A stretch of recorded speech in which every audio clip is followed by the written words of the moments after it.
Good morning, everyone. Today we will look at camera calibration, and then we will look at the two-view geometry also.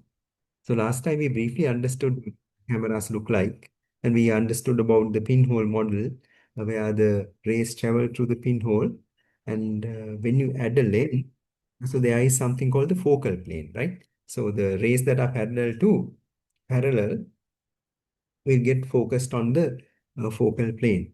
And we understood how to write the equations that we have studied in high school. The today's purpose is to understand how to find the internal parameters of the camera, uh, and also where the camera is located with respect to the world coordinates. Now, this whole process of finding out the parameters internal to the camera called the intrinsic parameters, and parameters external to the camera, that means the location and the orientation of the camera, called the camera pose, or the extrinsic parameters. Finding them out is called camera calibration.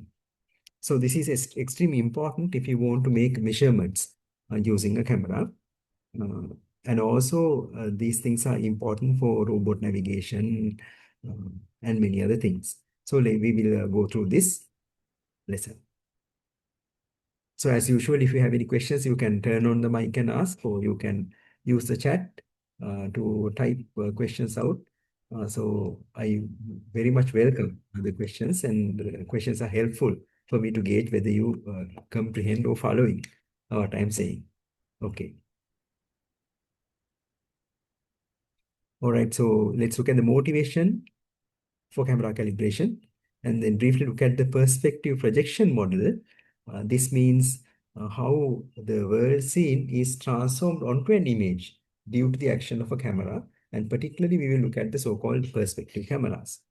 And then parameters internal to the camera, we call them intrinsic camera parameters, and then parameters external to the camera, which we call extrinsic camera parameters. And then we look at camera calibration and triangulation. So the question that we ask is, given an image, can we recover the 3D structure? In general, using geometry-based techniques or just camera parameter-based techniques, or how light travels through the camera-based techniques, this is not possible. But using the cues available in the image, for example, how the squares have been transformed onto the image and so on, using the geometric structure of the scene, maybe it is possible up to some extent. But in general, this is not possible. Usually, you need more than one camera. But using, of course, deep learning techniques now, these kind of things are possible.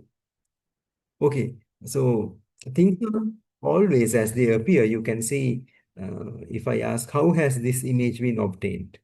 Massive pumpkin, right? I mean, this is not true. How has this been obtained?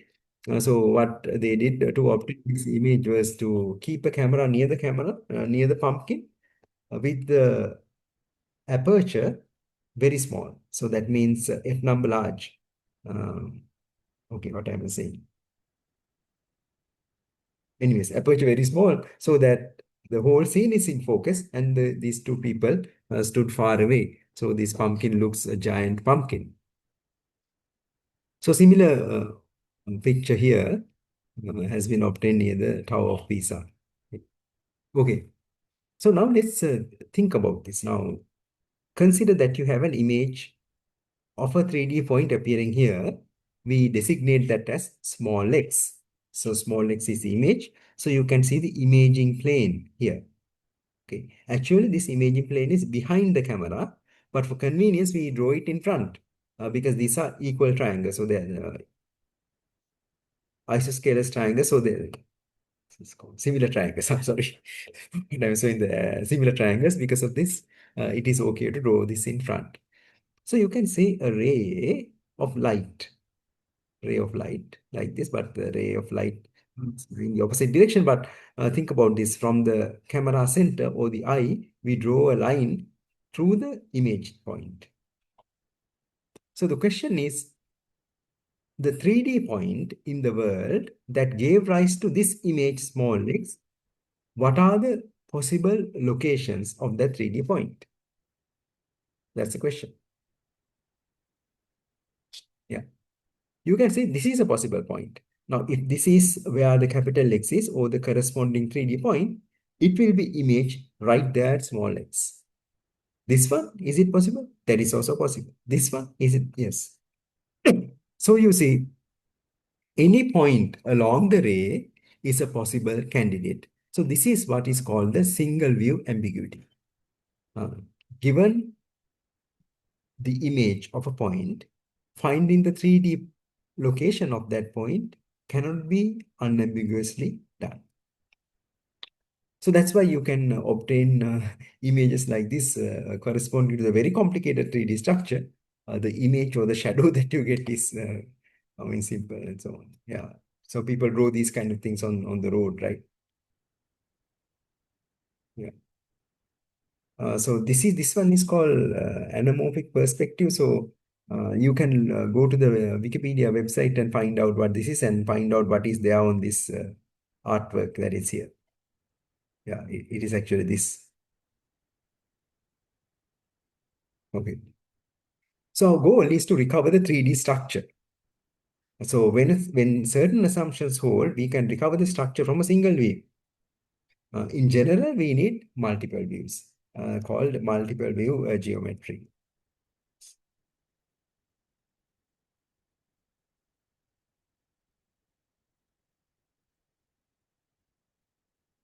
Okay. But first, we need to understand the geometry of a single camera for us to be able to do this. Okay. So that's the motivation of that. Any questions in regard to this?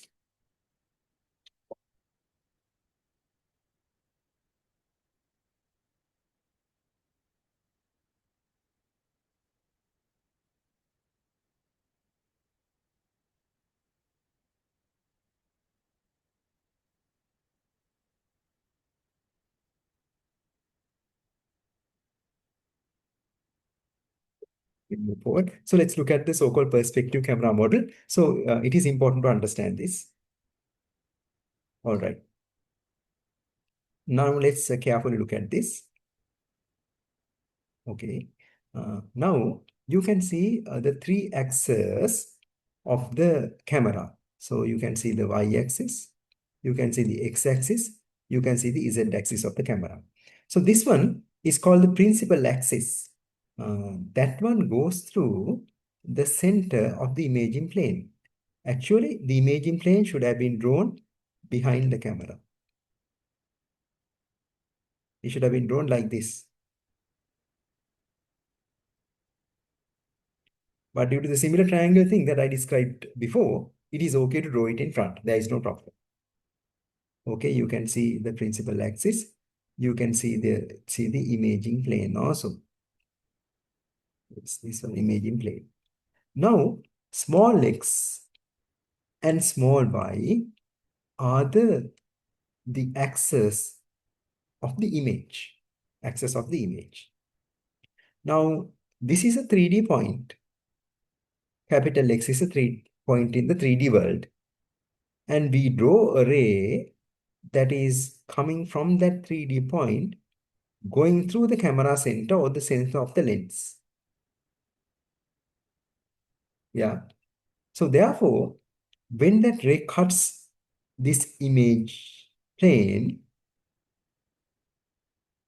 it creates an image. So small x is the image of capital X.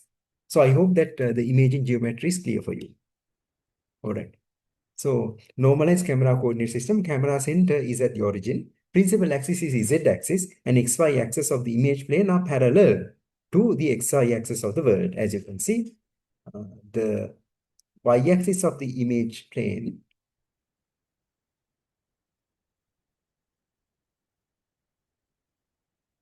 is parallel to the y-axis of the world plane.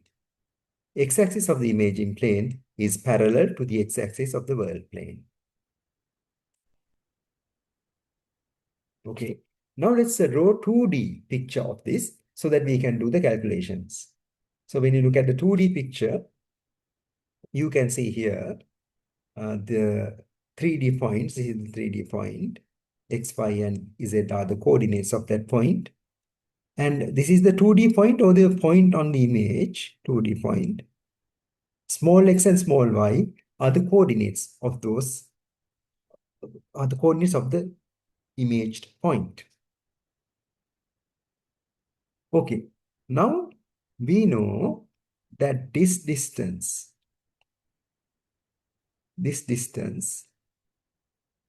is z from this one. And we know that this is the focal length, f. You can see the focal length. Yeah. We know that this height is actually y. Y is this height. Okay. So we know z, we know f, we know y. And can you find this height? The height in the image plane. Actually, the y coordinate of that point in the image. How can you find that? Using similar triangles, it's very easy. We can write that y divided by z is equal to, very easy, right? Y divided by z is equal to this, what we want to find. I will write it as small y divided by f. So therefore, you get small y is equal to f capital Y divided by z.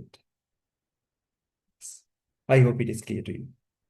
So you can see the location of the image or the y coordinate of the image of that point is related to the focal length, of course, the actual height in the world of that point, capital Y, and also the distance of that point in the world coordinate system, capital Z. So you can see this is not a linear relationship because y divided by z is there. So therefore, it is no longer linear. Okay. So therefore, you can obtain a similar expression for small x also similar to small y that we obtained. I hope all of you are very happy about this. Okay. Now let's capture that into matrix form because we want to represent all these things in matrices. Okay, now let's see whether what we have in the slide is equal to this one. Okay, all right. Now let's take the first line here, f(0, 0, 0). So you know that this f multiplies capital X, this 0 multiplies y, this 0 multiplies the z, and this 0 multiplies 1. So therefore, you can see whatever which is here, okay, it's whatever, is actually fx plus 0 plus 0, or 0 plus 0, yeah, plus 0. So you see, you get fx there. I hope you agree. Similarly, you get fy, and similarly, you get z.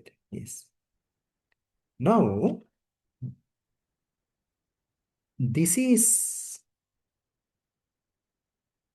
one is in so-called homogeneous coordinates. It's a homogeneous coordinates vector of a 3D point.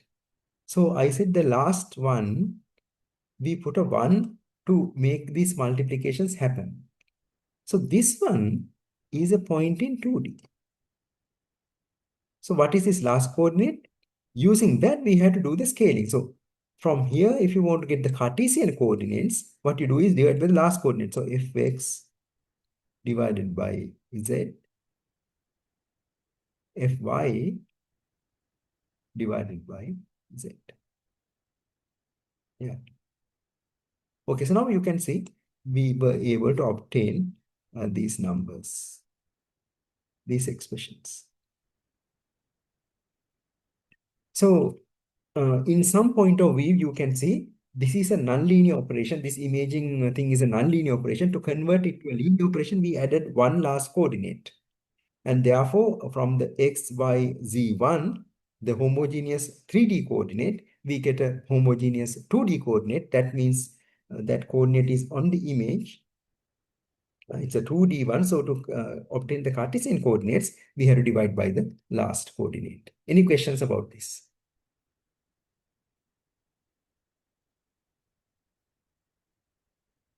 Okay, I hope this is clear to you.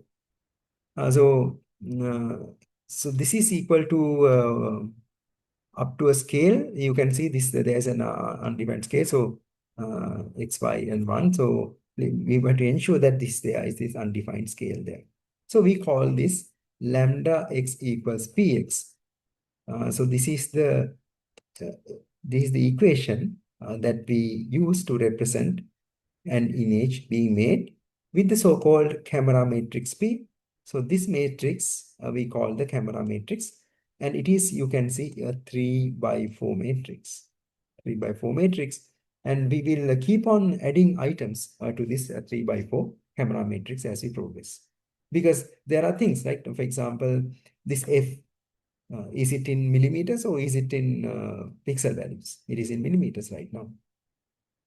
Also, we have not considered that the center of the image, uh, we have considered the center of the image to be 0, 0, but actually the top left corner of the image is 0, 0, right, in our convention. So those things have to come into this picture. And also, we have aligned the camera coordinate system with the world coordinate system. But if there is a transformation between these two, those also we have to incorporate. Okay, let's move forward. So this is equality up to a scale. So there I put three numbers. Okay. First, we will incorporate the world coordinate system. You can see if we take this as a world coordinate system, what is this one as a world coordinate system? And assume that there is a rotation and a translation to the camera coordinate system. So it is like that. Now consider that you have mounted the camera in some room or something. Okay, this is the cone of a room. Okay, this cone of a room, and you have mounted the camera maybe somewhere here. Somewhere here, maybe you have mounted the camera, right? Something like that, right?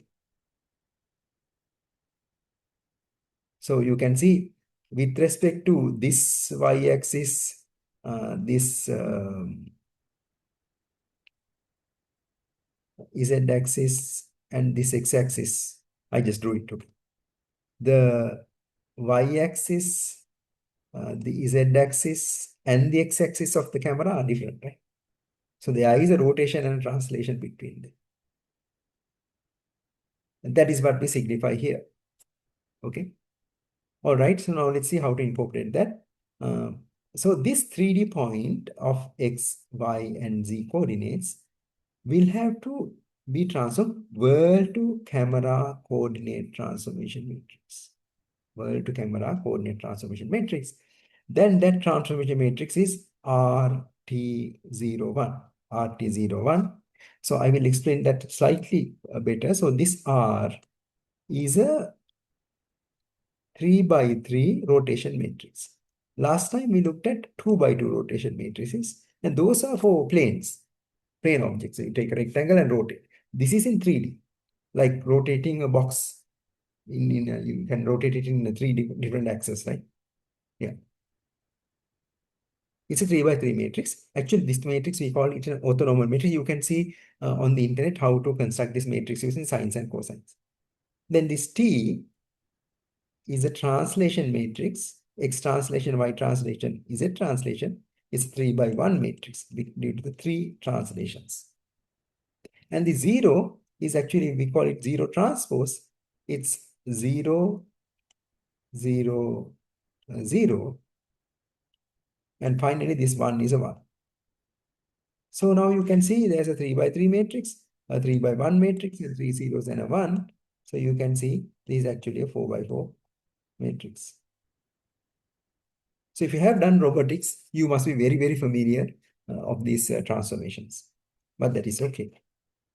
All right. Now, that one, we have the so-called canonical camera matrix, I times 0. So I is 3 by 3 identity matrix, 0, 1, 0, 3 by 3 identity matrix, 0, 0, 1. And then this 0 is the zero matrix. 0, 0, 1. I'm sorry, 0 vector, 0, 0, 0. I said 0, 0, 0, 0, 0, 1. I'm sorry, what is 0, 0, 0? So you can see this is a 3 by 4 matrix.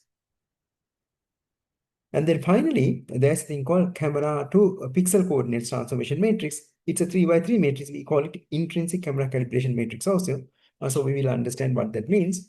Then finally, we get a 3 by 1 matrix, lambda x. And from that, we can obtain the image coordinates. So this is a 4 by 1 matrix. I hope that this transformation from 3D world coordinates to the image plane, this pipeline is clear to you now. But individually, you don't understand what these matrices look like. That is okay. We will study that. So this one is called the extrinsic camera parameters, rotation and translation. These are called intrinsic camera parameters, principal point and scaling factors. The whole thing we call P equals the camera general projection matrix. This is something that you remember. P equals KRT. P equals KRT. Okay. Moving further, now let's incorporate the so-called principal point where pixel axis intersects the image. So principal point. So initially we considered in the previous attempt, the principal point coordinates, this coordinates to be 0, 0. But right now, if you assign the 0, 0 axis here, actually I want to do it at the top left corner, but that is okay. This picture is okay. 0, 0 here. Then you can see there for this coordinate, there is a py. For this coordinate, there's a pxr. My convention is different from that, but that's okay. Bear with me. So this we have to incorporate.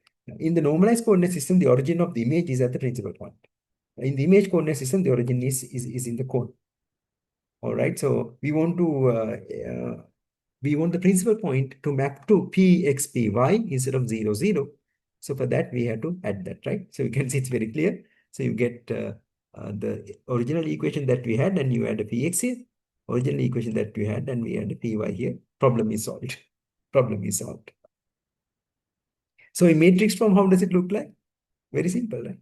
See, now you can see we have px and py, and that px and py, they get multiplied by z. But when you divide by z, they get cancelled off, and you get the original expressions that we understand.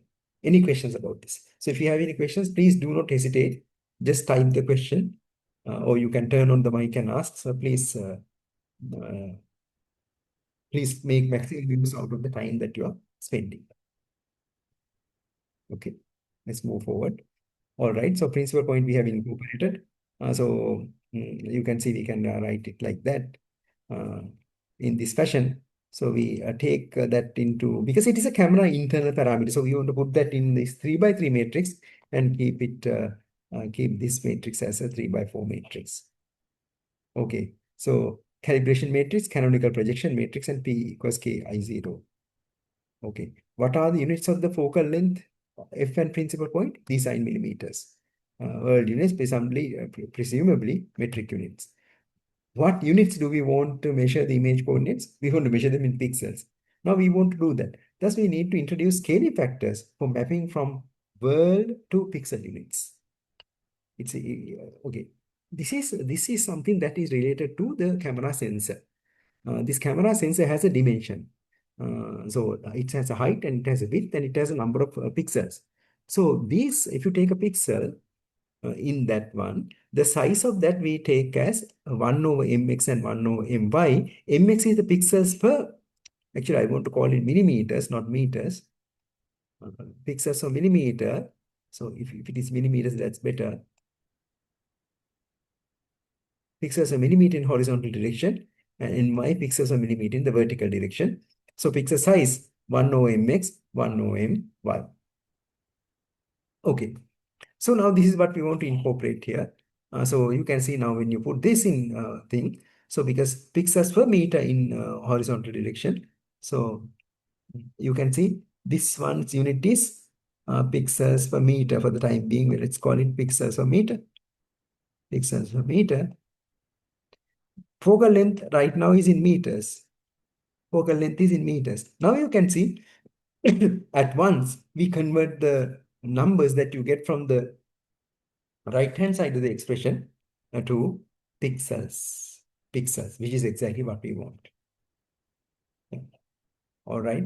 So then we can write the camera calibration matrix as alpha x, alpha y, beta x, beta y, and alpha x is the focal length in x direction in pixels, alpha y is the focal length in y direction in pixels, beta x is the principal point coordinates in pixels, beta y is the principal point coordinates in pixels. Okay. So this is the called the intrinsic camera calibration matrix. All right. So in general, camera coordinates frame will be related to the world coordinate frame by rotation and translation. So therefore, we can write xcam.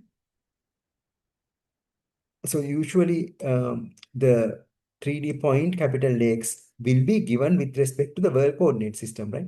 With respect to a room or something, a cone of a room or something. So this one we have to express in terms of the camera's coordinate system. This is what it is. X tilde camera. So tilde shows that they are not homogeneous coordinates, okay? This tilde means not homogeneous.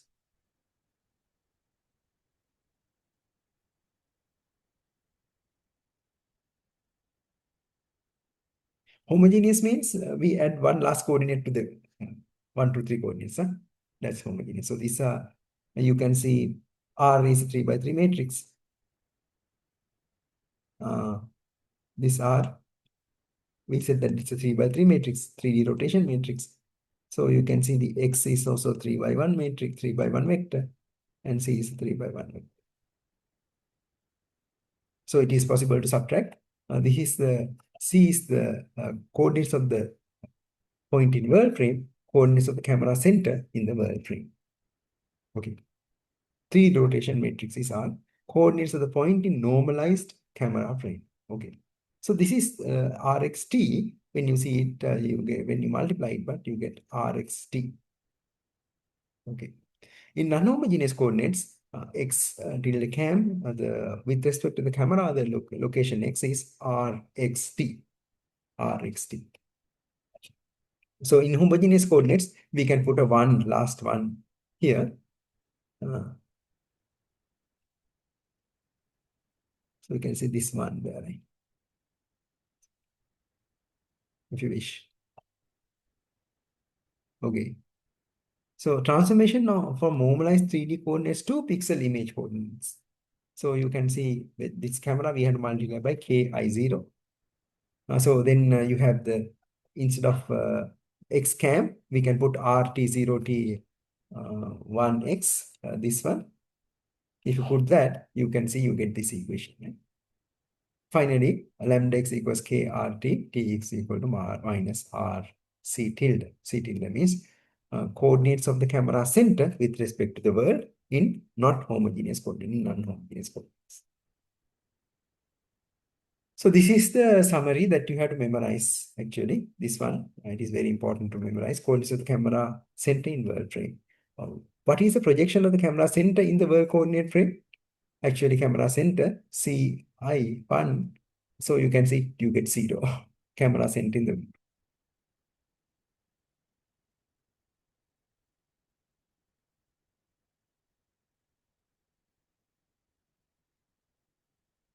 Okay, the camera center is called the null space of the projection matrix. Camera center is called the null space of the projection matrix. So please slightly memorize that. What that means is now we have PC, right? PC. P is a camera matrix. C is the that camera center. It is equal to 0, right? 0 vector. What that means is this must be a vector that converts this P to 0. So that kind of a thing is called, it's not just one vector, it's a vector space. That's why it's called the null space. Okay, to summarize, P equals KRT, intrinsic parameters. So we have the intrinsic parameters here, K equals MX, MY, FFP, XPY, alpha X, alpha Y, beta X, beta Y. This one, okay. And Principal point coordinates, focal length, and pixel magnification factors, so mx and my are there. Skew, non-rectangular pixels, we do not put that. Uh, Radial distortion and so on are important to consider. So when you do the camera calibration using software, you get many more parameters than that, many more parameters than that. But right now, this understanding is enough. Then extrinsic parameters, rotation and translation related to the world coordinate system. So this is the summary of the camera parameters. Any questions about that? We can do a small calculation later on. I will give some calculations for you to do.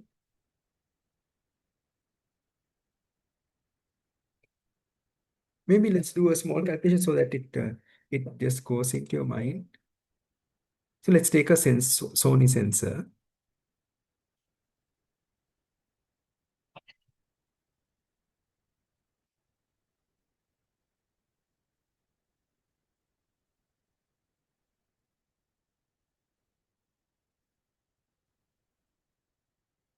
I hope I will do it properly. So let's take some beautiful image. So let's take some camera.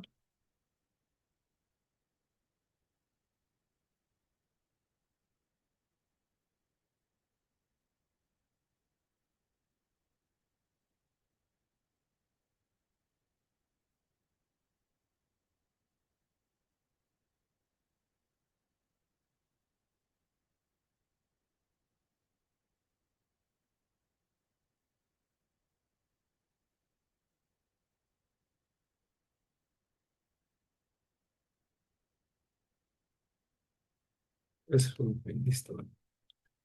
Look at camera. Okay. I mean, these are expensive cameras. Let's say, I mean, take a middle camera or something like that. We'll look at this.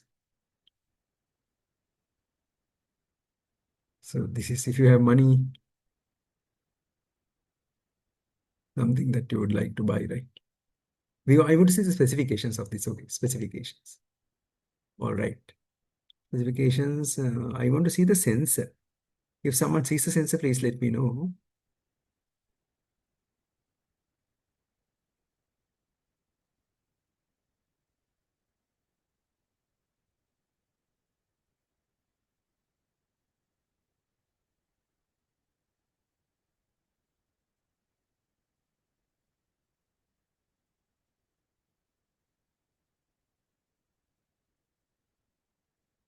I don't know so many parameters. What is the imaging sensor?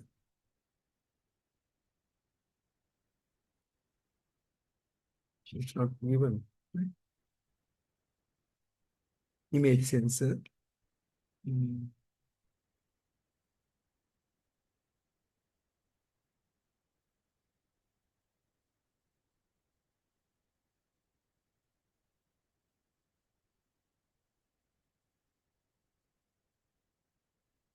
yeah, I cannot find the exact sensor here. So 62.5 megapixels, uh, 35 millimeter full frame CMOS sensor. Okay, let's look at for that. Okay, this must be that sensor.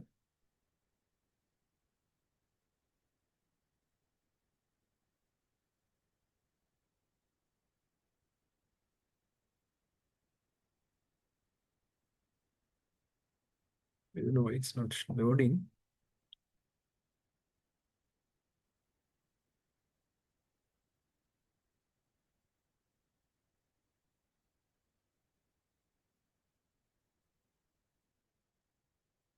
Okay. You can see 62.5 megapixels. Then you can see, right? So you can it has given the size, number of size in the pixels, and it's a 35 millimeter one. Okay, this is what I want.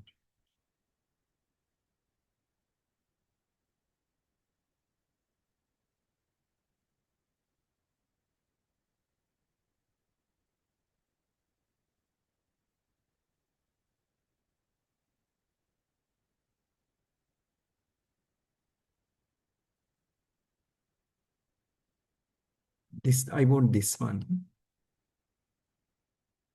this number. Okay, let's do the calculation for that.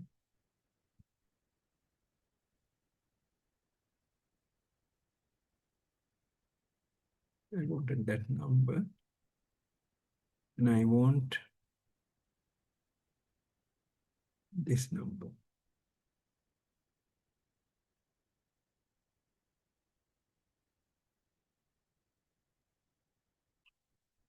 Okay, so the question is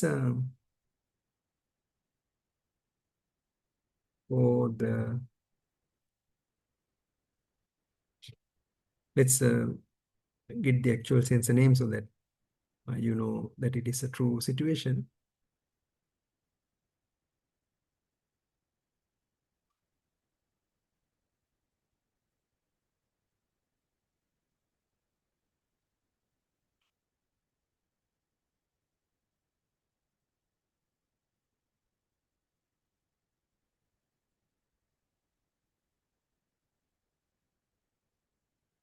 The imaging sensor in mirrorless camera, the parameters are,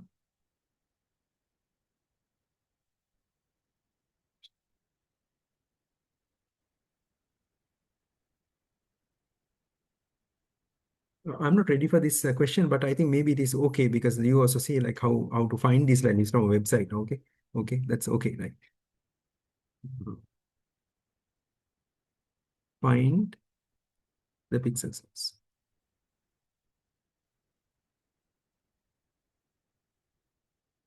So you can see if you take this sensor,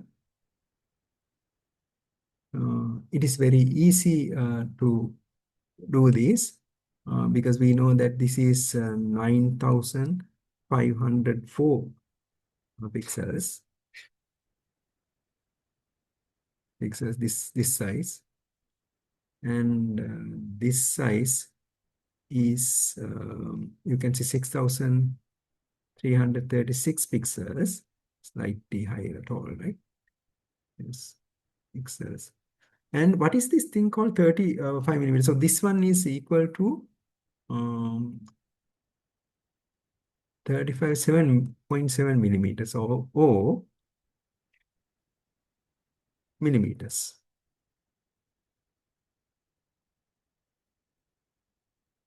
right? And or it is equal to this along this side, 23.8 millimeters. So 35 millimeter means if you square it and square this and get the diagonal size, let me try to do that. Square it, 35.7 squared.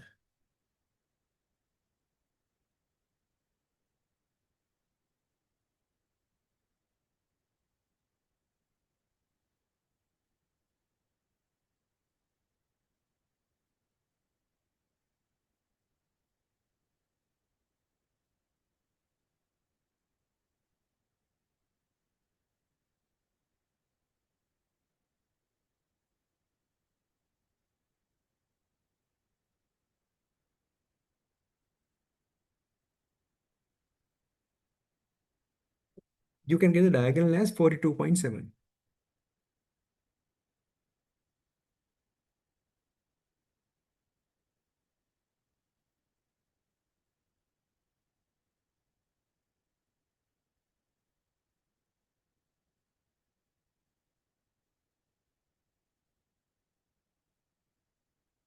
Okay. So sometimes they specify the diagonal. So you can see this is 35 millimeter one is because size is 35. It's called full frame. And you can see how the diagonal came to be. The diagonal is this much. You can use a Pythagoras theorem to find that this diagonal. So sometimes these sensors are called 1 inch sensors. 1 inch sensor means they give the diagonal. So you using that you should be able to find out the width and the height of the sensor if they give the aspect ratio, right? So this is okay. So mx, now we saw that the sizes, these sizes, pixel size 1 over mx and 1 over my, right? So we have to get pixels per meter And then we have to get mx pixels per meter, right? Mx. So it's easy. mx mx. Oh, mistake. Mx is how much pixels per meter. So 9,504 divided by 35.7.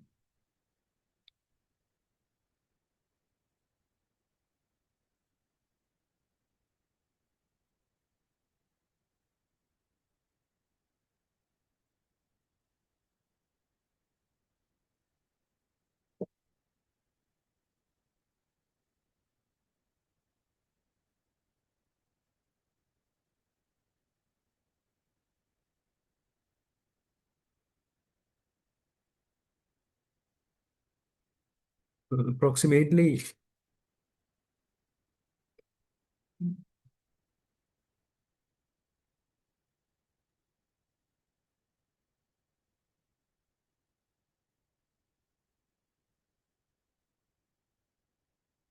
I think my calculator suddenly stopped working.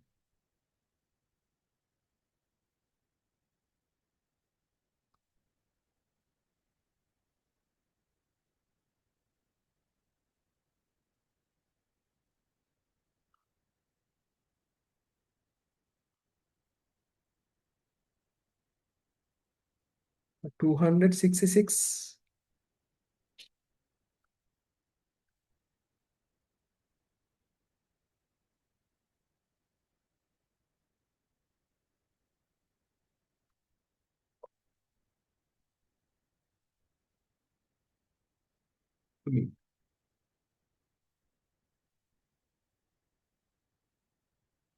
So if you use the other coordinate, this one, also you will get some similar number. So m by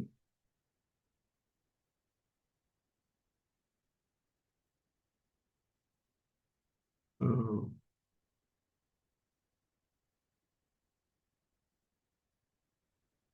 you get similar number. 6,336 divided by 23.8.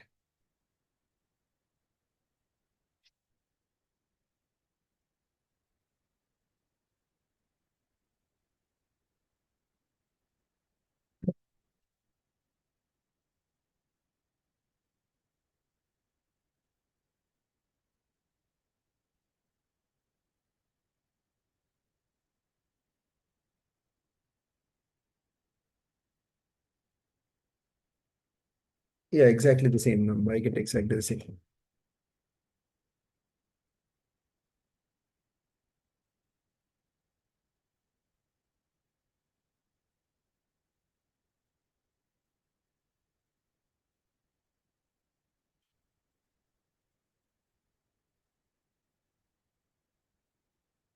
Yeah. I hope you can understand what that means. Therefore, if I say, if I say, in my image, okay, this is my image. In my image, okay, I have some structure that is something like a rod or something. Uh, if I say its length is this much or something, like if I say it's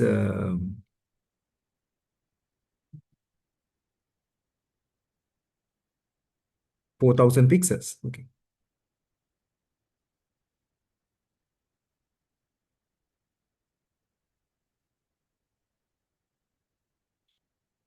4,000 pixels. So you can find the actual length of that in millimeters, actual length of that in meters on the sensor. But knowing that on the sensor is not sufficient for you to find the actual length of that.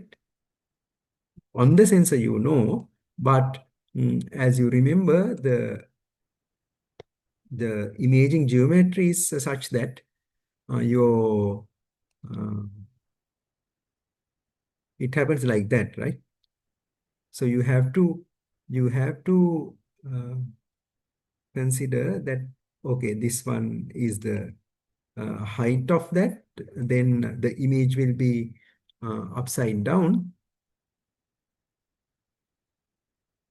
something like that. No, so therefore you know this length in millimeters. This length you will know in millimeters, okay, or meters. And if you know the focal length f and the distance to the object z from here to there, then you can calculate this in meters. I hope that's clear to you. So this focal length is a parameter of the lens of the camera, right?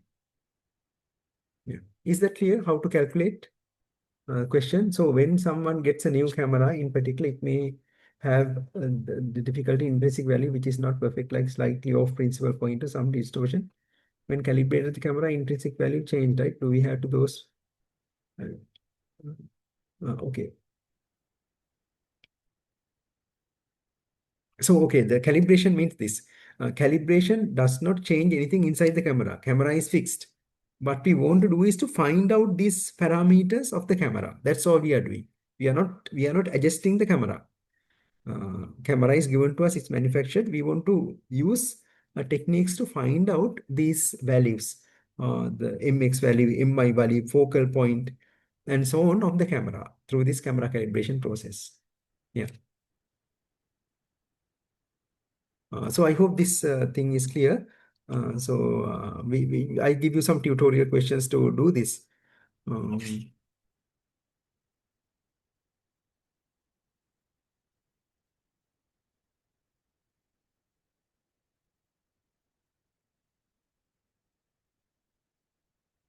so this thing called is there's a the software called Camera Calibration Toolbox. This is available for OpenCV and MATLAB. Um, so what you do is you run that software, and this is a simple calibration example. So here, there you can see they have a checkerboard pattern. What that means is you have to print this out. So these rectangles must be of exactly the same size. So you have to print it out, and then you take about 25 pictures like this, 25 pictures like that. You have to paste it on a glass so that it's flat. Then you go through this exercise. So you can see they have taken that many pictures of that. So these are those pictures. And then you send it through that software. And that software is able to detect the corners of this. So you can see it has detected the corners, and then some adjustments also they do to exactly find out the corners. You know how to find corners now. So the software has everything inbuilt. So you can see for every single image, they find those corners, and they adjust them. So after they have adjusted them, they will spit out those numbers. They will spit out focal length is 671. It's in pixels, and the focal length y in 608. So they specify two focal lengths, but you know that there's only one f, but two alpha values, right? Alpha x and beta y. You know that they are in the camera calibration matrix I showed you. Then the CC, principal point coordinates, you can see this is a 320, 240. So actually the image size is 320 times 2, 640 plus 480 image, right? This is a small sensor those days, okay? And then this distortion parameters KC, I said we are not talking about them, but they can be evaluated. So they also will be evaluated. So finally you do the so-called different kinds of refinement, and then finally you can get the checkerboard pattern in one location and all the camera locations that you use for doing that, taking the pictures. But that's not the purpose. So you can see, on the other hand, you can make the camera stationary and see all the imaging planes also. But this is not what we want. What we want is to exactly find out the parameters of the camera. So some iterative steps have to be done. So we have to go through that. And this is not an easy one. But sorry, I'm sorry. This is not a difficult one, but you have to go through the procedure to find the parameters of the camera. So I will put this in the WhatsApp link if someone wants to uh, do a camera calibration exercise. So this is the website to use for that. Yeah. Okay, I hope that made the question also clear, how the cameras are calibrated. You don't adjust the camera. There is no way to do that. You just have to find the parameters of the camera. Okay.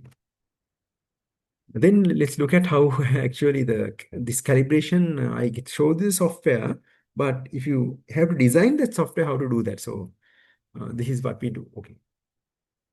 All right. Before I move forward, do you have any questions?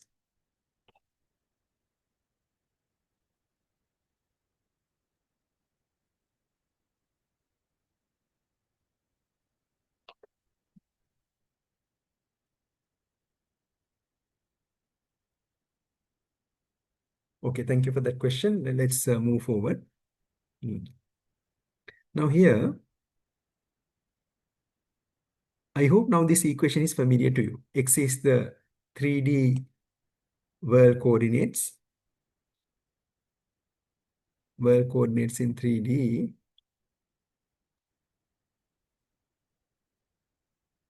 3D, but although it's a 3D, you know that there is an additional one that we put here to make it a homogeneous coordinate.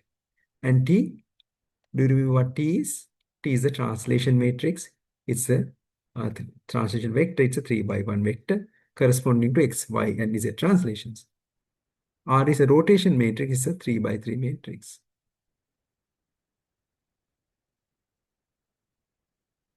K is the 3 by 3 intrinsic camera calibration matrix. So altogether, this one is a 3 by 4 matrix. This is a 4 by 1 matrix, 4 by 1 vector. Here you will get a 3 by 1. Yeah. So all these parameters we do not know. So if when we know K, R, and T, we have calibrated the camera. So without knowing, we assume that these parameters are P11, P12, Pn, and this one. We assume, okay, these are some numbers like that. We want to find this out. Okay, so one way is given endpoints with known 3D coordinates xi and known image points xi, estimate the camera parameter. So for that, we can use this some kind of a calibration object. It's a specially made object. So all the coordinates of this point are known, and we can locate in the camera image also these three coordinates. So we know the capital X's and we know the simple X's, and then we can so something like this known 3D locations. You can see there are three numbers in that known 3D location. Three numbers here. You can see this one, and this one. These are X, Y, and Z coordinates. And then known 2D image coordinates, two numbers, pixel values. So if you have known 3D locations and known X coordinates, you can find the camera parameters. We are trying to see how to do that.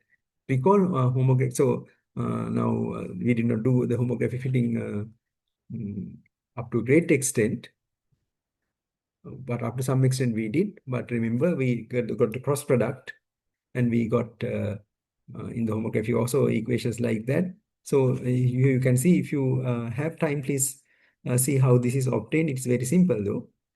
So you can see this one uh, is a row of the first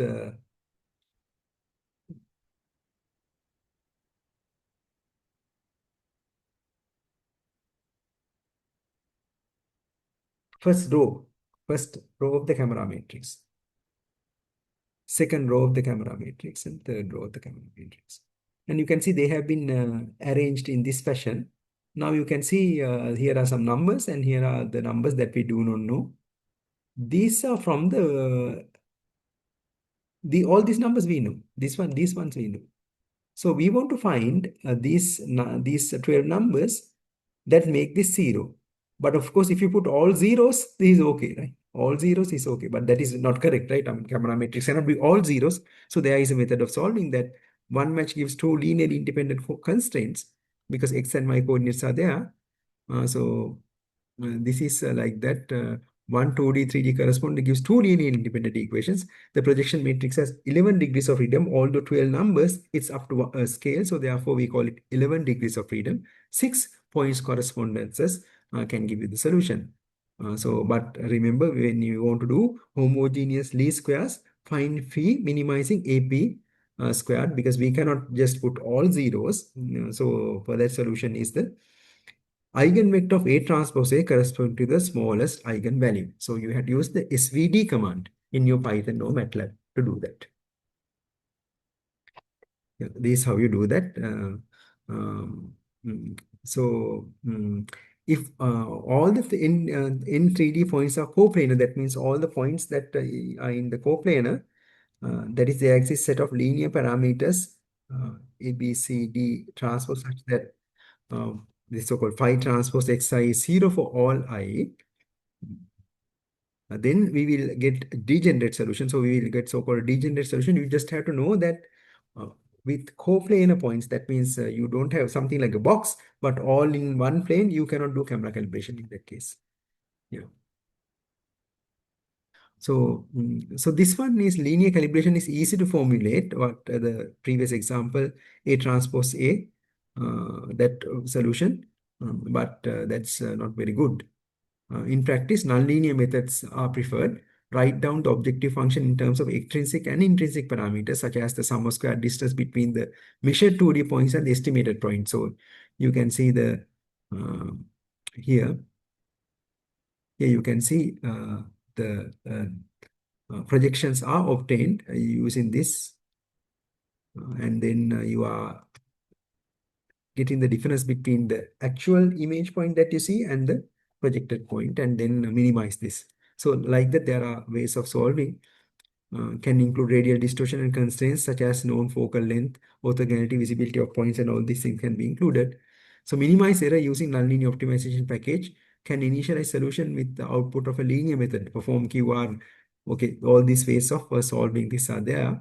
But we will not have to go into those details. But if you have to calibrate a camera, you can use the software. With that software incorporates all these things. Where are the real world XYZ values based on? Is it from the center of the camera plane? A good question. Uh, in this example, I mean, we have this value. So let's see. In this one, the question is these parameters. What are, I mean, when you say 30.86, from where, from what point? 30.86. So I am assuming that they decided, okay, they are aligning the coordinate system at the corner of the room, something like that, at a corner of the room. All this X, all this Y, and call this Z.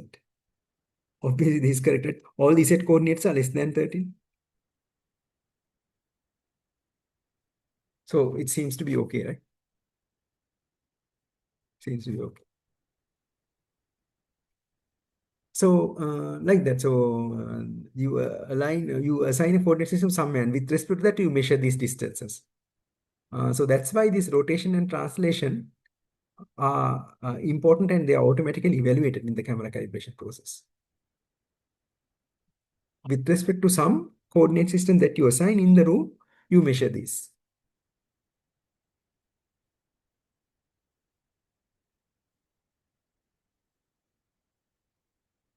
So these are difficult exercises people did a long time ago. About 20 years ago, people understood how to do these things. That's a very good question. Yeah. So I will not ask theoretical questions about camera calibration too much, other than up to this level. So you should be able to understand the camera matrix. I will give some tutorial questions. So I'm preparing the first tutorial question like that. You need to understand this equation.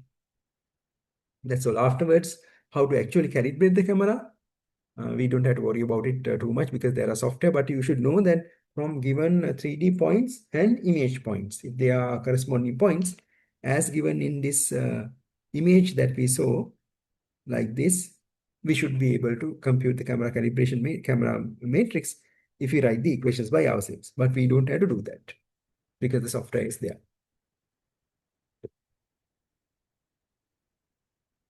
If you want to do the factory automation and so on, and if you want to measure the exact size of these components and so on, and you do not know the parameters of the camera, then you have to do this process by yourself. In 1 hour, you can get this done if you have the software. It's free, so free, it's a free software. But okay, one question is now you buy a good mirrorless camera and you mount the camera here to measure things on the factory floor or something, conveyor belt, and you change the focal length of the camera by rotating the thing. Does it work?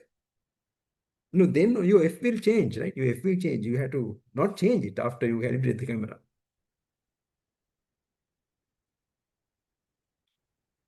Focal length will change, so you have to keep it fixed. Otherwise, you have to recalibrate the camera.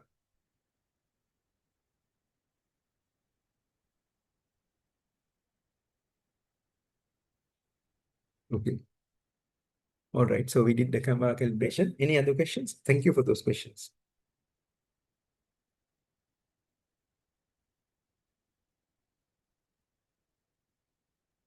Okay. Then we'll move out. Sir, for the assignment, would it be acceptable to submit an yeah, you can submit it to, okay, the question about the assignment, let's talk about that also then.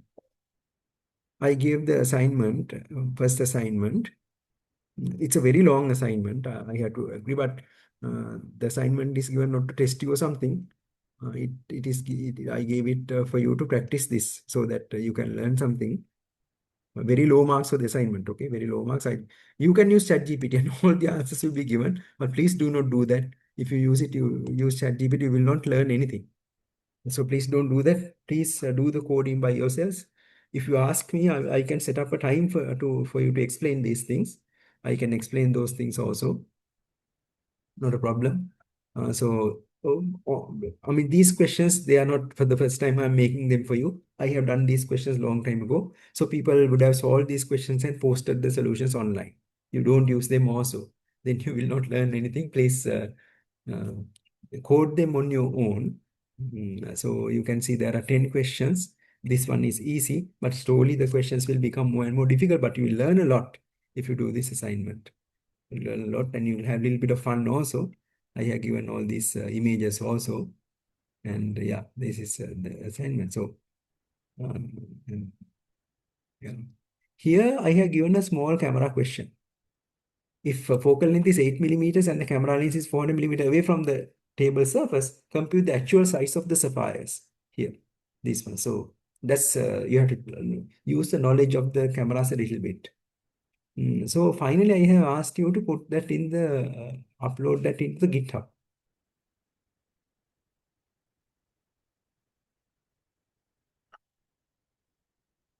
GitHub profile. The why am I asking you that? So that at least I know that you have been making commits over a week or so, because there are 2 weeks. So no, so that someone else, you don't pay money to someone else to get this done. And that's the purpose of that. So and also after this assignment, you will have some GitHub profile with some image processing assignments done. Yes. So please understand the purpose of the assignment. This is not to test you, but to give you an opportunity to solve some problems in image processing, not even computer vision, image processing. And so I hope you will do this and enjoy. If you have any question, you can always ask me, send me a WhatsApp message in the group. We have the WhatsApp group. Then I can set up another time to explain these things. I'll be very happy to do that. Yeah, that's about the, so start slowly doing that. So, mm, yeah, so these things you'll have to think about this. You don't know what white matter is, why gray matter is. You have to find out about that. I think you'll feel happy about these things, all these things. So this I thought about these things and created these assignments. And this is also nice, and you can enhance the facial features, facial vibrance of this Zendaya in if you apply this equation. So you can understand what these things mean. Very nice. Okay, that's about the assignment.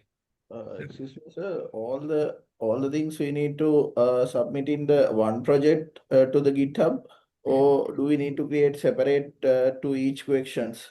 It is up to you. I will not check your GitHub. What Okay. I need is a PDF submission on the Moodle. That's what I will check. Mm. GitHub is if some suspicion is there that you did not do it by yourself and the code was from ChatGPT, maybe I will check it. Okay. So that there is to, I mean, one more step for you to ensure that you do it by yourself. Okay, okay. Yes. So see, like, I mean,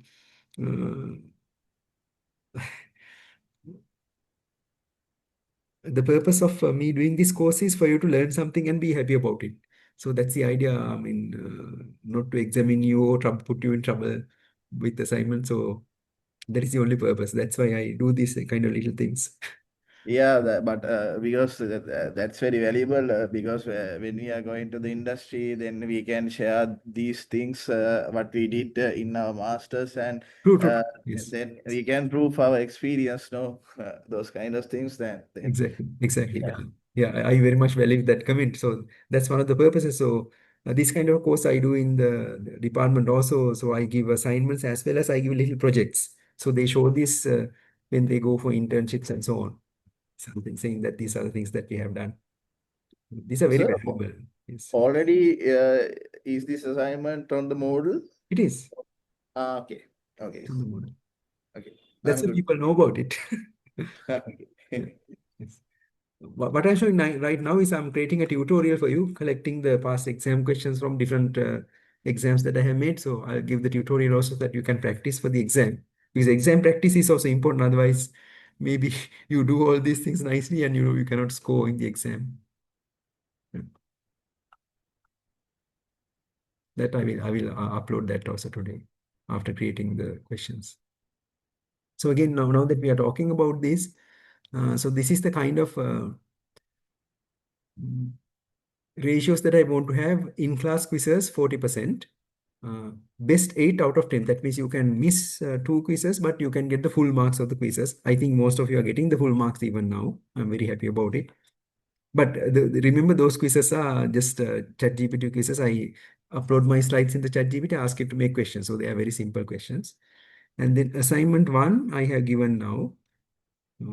It's an image processing assignment. It's 20% of the CA marks, continuous assessment marks. Assignment two, that I will release hopefully soon, 20% of the marks, and assignment four, 20%. So altogether, 100 for the continuous assessment, and the exam will be there. So it is very easy to copy these assignments from GitHub, not GitHub, from other people's GitHub submissions or from ChatGPT. You can do them at once, but please don't do that. Mm. Remember, you can deceive me for sure, but finally, who is deceived is not me because I already know how to do this. Okay, I don't want your answers, but if you do them, you'll learn a lot and you'll be very happy about it. The thing to do is to start early. If you wait until the last moment, then you'll never be able to do that. So you will have to do some bad thing and submit. So if you start tonight, do the first problem tonight, and so on, and you will feel happy and you will be able to do that. Okay. Yeah. Any other questions about assignments?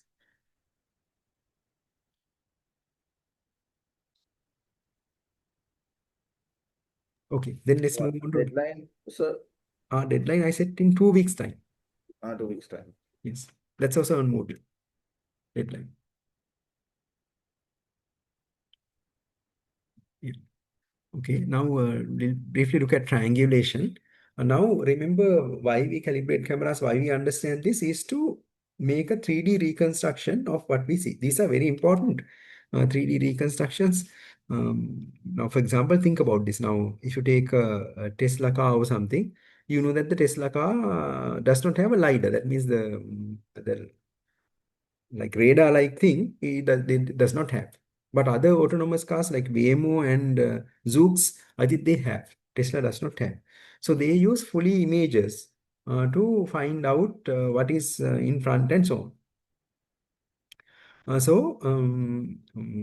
They need to find the distance to these objects, right?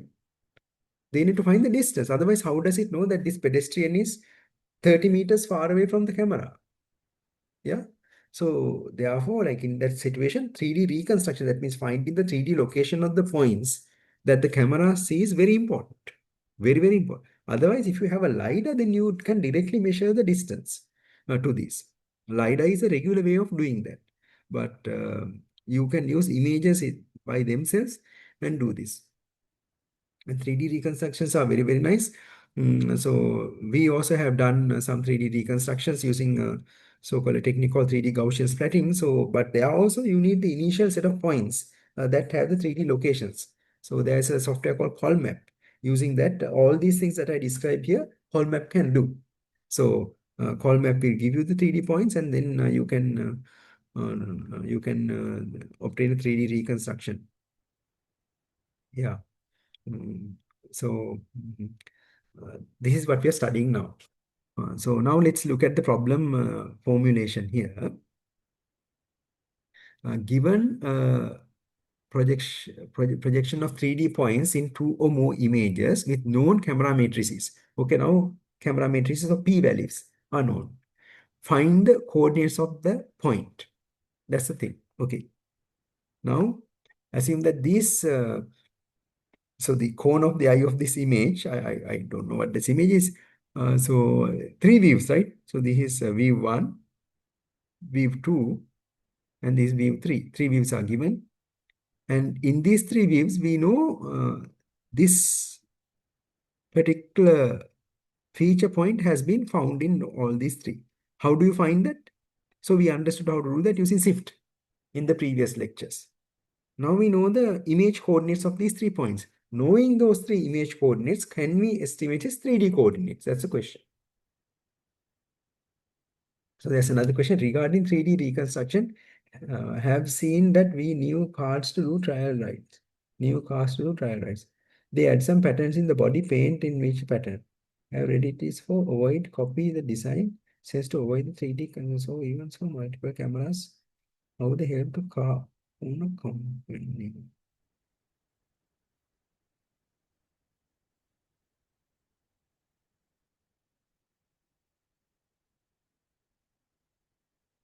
Mm, I don't really understand the copy means. Is it to violate some copyright issue or something? Or are you asking how the 3D reconstruction is done in the movie industry?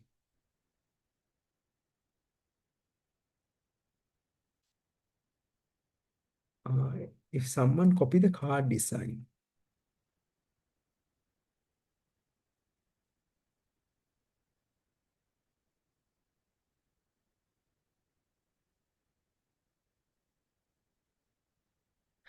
Uh, I think you are talking about the 3D shape of the car, right? The car itself can be 3D reconstructed. Yes, yes. I think they may, before you put the car into the market, maybe they are protecting that by some having some paint patterns on the car so the 3D reconstruction cannot be done or something. Yes. Uh, yeah, maybe it's there, but I don't know too much about it. What I spoke was like, let me see, show a Tesla video. I think most of you must have seen that.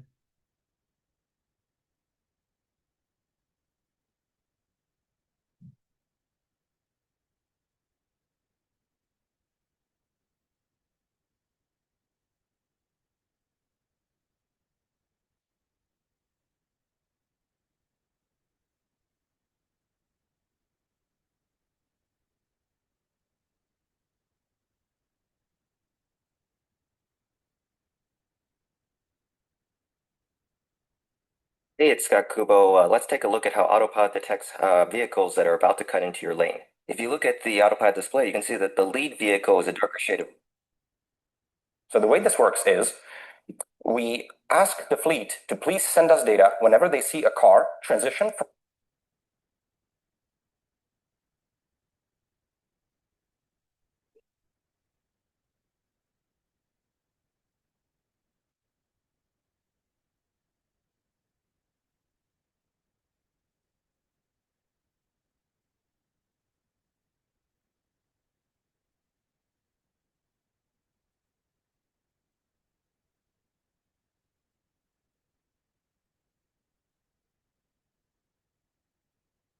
Cannot find a video at once.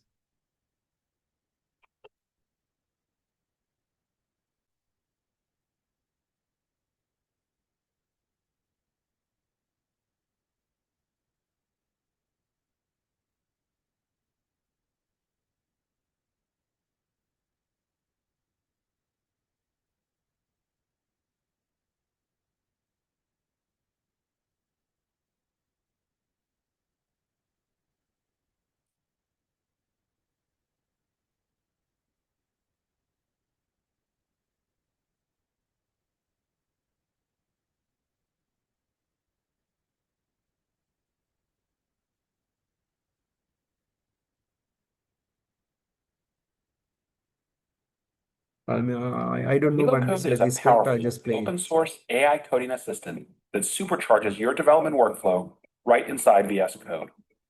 But unlike other AI tools that just autocomplete what you're writing,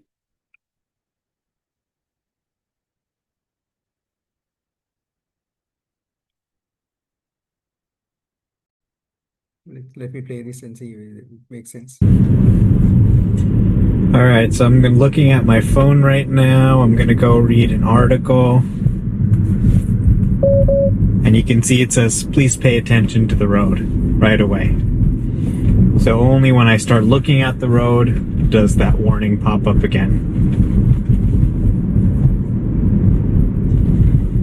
And let's say I take my wheel and I'm holding it and I'm still looking at the phone, I'm still reading, not really paying attention to what's going on. Again, please pay attention to the road. And if I do it one more time, it's probably actually just gonna give me a strike and kick me off the full self-driving. So if you get enough strikes, you lose access to the FSD beta for a week. So should I take one for the team and demonstrate how this works? Yeah, let's go ahead. Sure, why not? For the community that doesn't have a Tesla and wants to see how this works. So I've been repeatedly warned not to go on my phone. I'm still reading the article, ignoring all the warnings. Again, please pay attention to the road. I'm running out of strikes here. Probably have one more chance at most, and then they're going to kick me out of the software. Okay. Making a right turn here. There's a cab. Okay, here's a great place to maybe go on my phone some more and get kicked off. Alright, I'm not paying attention. There's all this stuff going on around me. Oh, there you go. Auto steer unavailable for the rest of this drive. Hold steering wheel to drive manually. Okay. So something like that. So what I meant was that. I hope that is clear to you.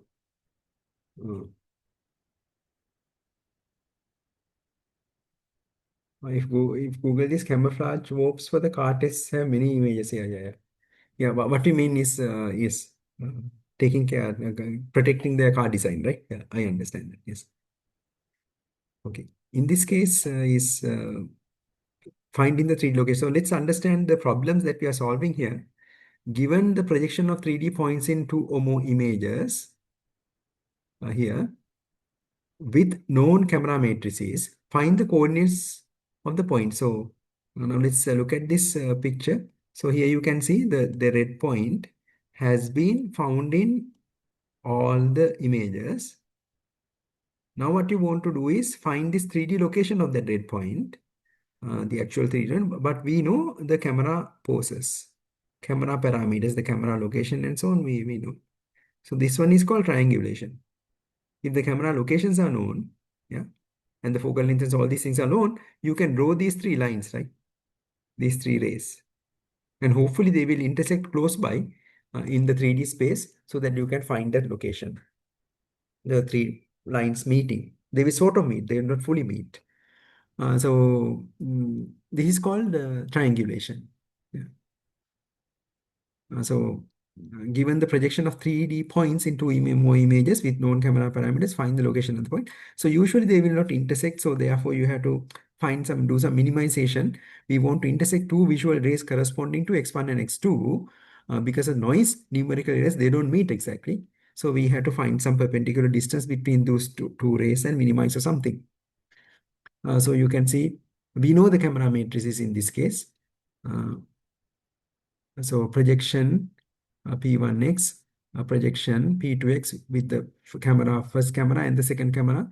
So then we will get points that are close to a small x1 and the points close to small x2. When we minimize this, we will be able to find the capital X, the correct capital X. Yeah. So this is the triangulation. But this is a nonlinear approach. You can see it's an inverse minimization. So linear approach is also possible. You get the cross product once again, so that you have the 0 and right side, and then rewrite the cross product as matrix multiplication, and then you have this, and then two independent equations, each in terms of the three unknown entries of the point. So using this kind of process, we try to find the capital X.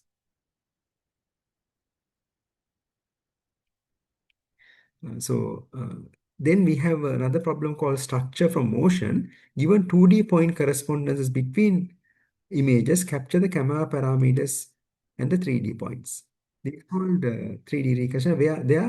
There we don't, we only know the point correspondence. We know that this red point matches with the red point, pink point matches with the pink point, blue point matches with the blue point, and so on. We only know the correspondences. Then we want to estimate both the location of these points and the camera parameters. Structure means given known cameras and projection of the same 3D point in two or more images, compute the 3D coordinates of that point. That's called structure. But by structure, you mean the 3D location of the points. That's triangulation. If you want to just find the camera matrix, is called motion. Given a set of known 3D points seen by the camera, compute the camera parameters. That's called motion. This is also calibration, as we saw. Yes. Then there's a thing called bundle adjustment. Now, bundle adjustment means, you know, think like this. So there are 3D points. These are the 3D points. That means the points in the scene. These are their images. These are their images. So think like you have a bundle of wires or rods or sticks, either two, and going through these little holes, and then you adjust all of them together to match them properly. Yeah. Simultaneously refining the 3D coordinates, describing the scene geometry, the parameters of the relative motion, and the optical characteristics of the cameras employed to acquire the images, even a set of images depicting several 3D points from different viewpoints. So all together doing this is called bundle adjustment. After doing some geometric computations, we usually run through a bundle adjustment phase where this full optimization happens. Its name refers to the geometrical bundle of light. So it's like a bundle of light, you can see, right? Originating from 3D features and converging on the each camera's optical center, which are adjusted optimally according to an optimality criterion involving the corresponding image projections of all points. So bundle adjustment is a step that you have to do if you want to do 3D reconstruction. So all these things are there in this book called Multiple Geometry. I have a copy of that book here. It is an important book, as you can see. Professor Richard Hartley is an author of this book.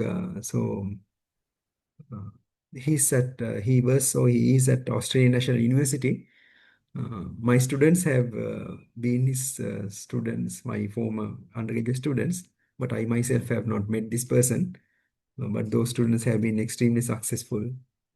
Extremely successful. Yeah.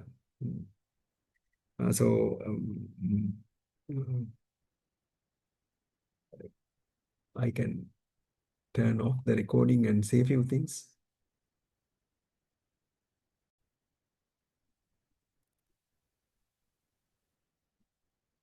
Good afternoon. I hope that everyone is back. Thank you for staying in the class. So in this section, we want to look at single view metrology. What that means is using one camera, what measurements you can make. This knowledge is very important if you want to do factory automation and measure things using a camera and so on. It can be done by knowing about the camera a lot, and you should having a calibration object. That means we should have some object of known size in the image. And then you can do something. So let's see how to do that. So first of all, let's see how to get an estimate of the camera calibration rather than using the direct method that we discussed. That means knowing the 3D location of points and knowing the image points. Not like that, but using the so-called vanishing points. And then we'll look at how to measure from a single image and applications of single view metrology. Okay. So in this one, you can see there is this house, and using that single image, you can get some idea about the 3D nature of this. That idea directly comes from the parallel lines that this image has. For example, we know that this line, this line, this line, and this line are parallel. And we also know that these set of lines are parallel by themselves and perpendicular to the other set of lines in the world, right? These lines. There are so many more lines, huh? These lines. And also we know that these lines are parallel to both of them, these lines on the image. This one. So knowing that kind of a idea, we can make a 3D reconstruction of that. So we will see what this means. So there are so many applications, and putting rendering synthetic objects into images, and these are beautiful actually. So let's look that. I hope it is available.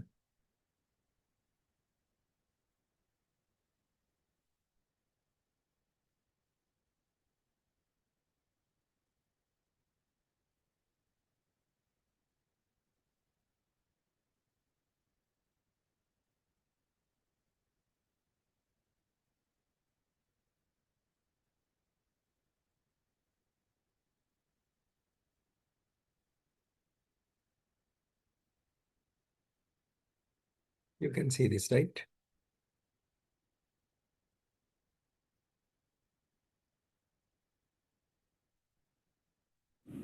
In this video, we describe a technique.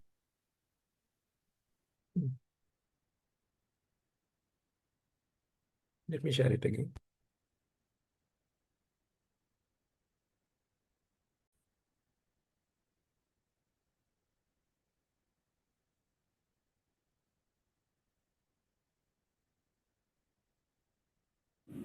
In this video, we describe a technique for inserting objects into images without requiring access to the scene, multiple photographs, special equipment, or any other aid. Here, a synthetic glowing sphere illuminates the room, reflecting in mirrors and casting shadows.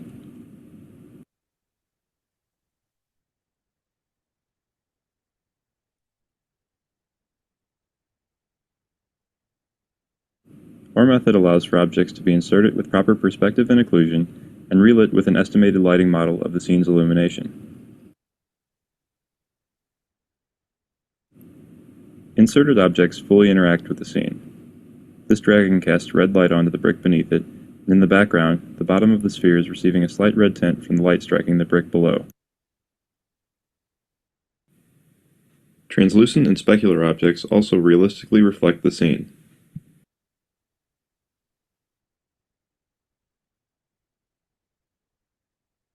Inserted objects can change the distribution of light in the scene, and also impact the amount of light received by the camera. Our method is applicable outdoors, and works for complex lighting patterns, such as shadowing from tree branches. To begin inserting synthetic objects, our system requires a small amount of input that non-expert users can supply in only a few minutes. Bounding geometry is estimated automatically. Even if the estimate is inaccurate, a user can easily correct the geometry by adjusting vanishing points and scene corners using our interface, as shown here.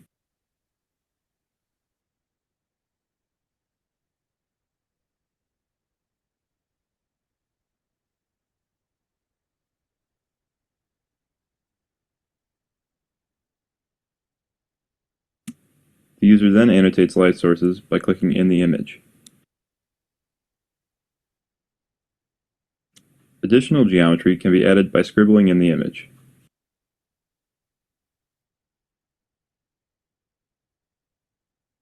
Using this information, we automatically create a physical representation of the scene that now supports object insertion, including animations. Our interface allows a user to quickly specify extruded geometry, as seen here.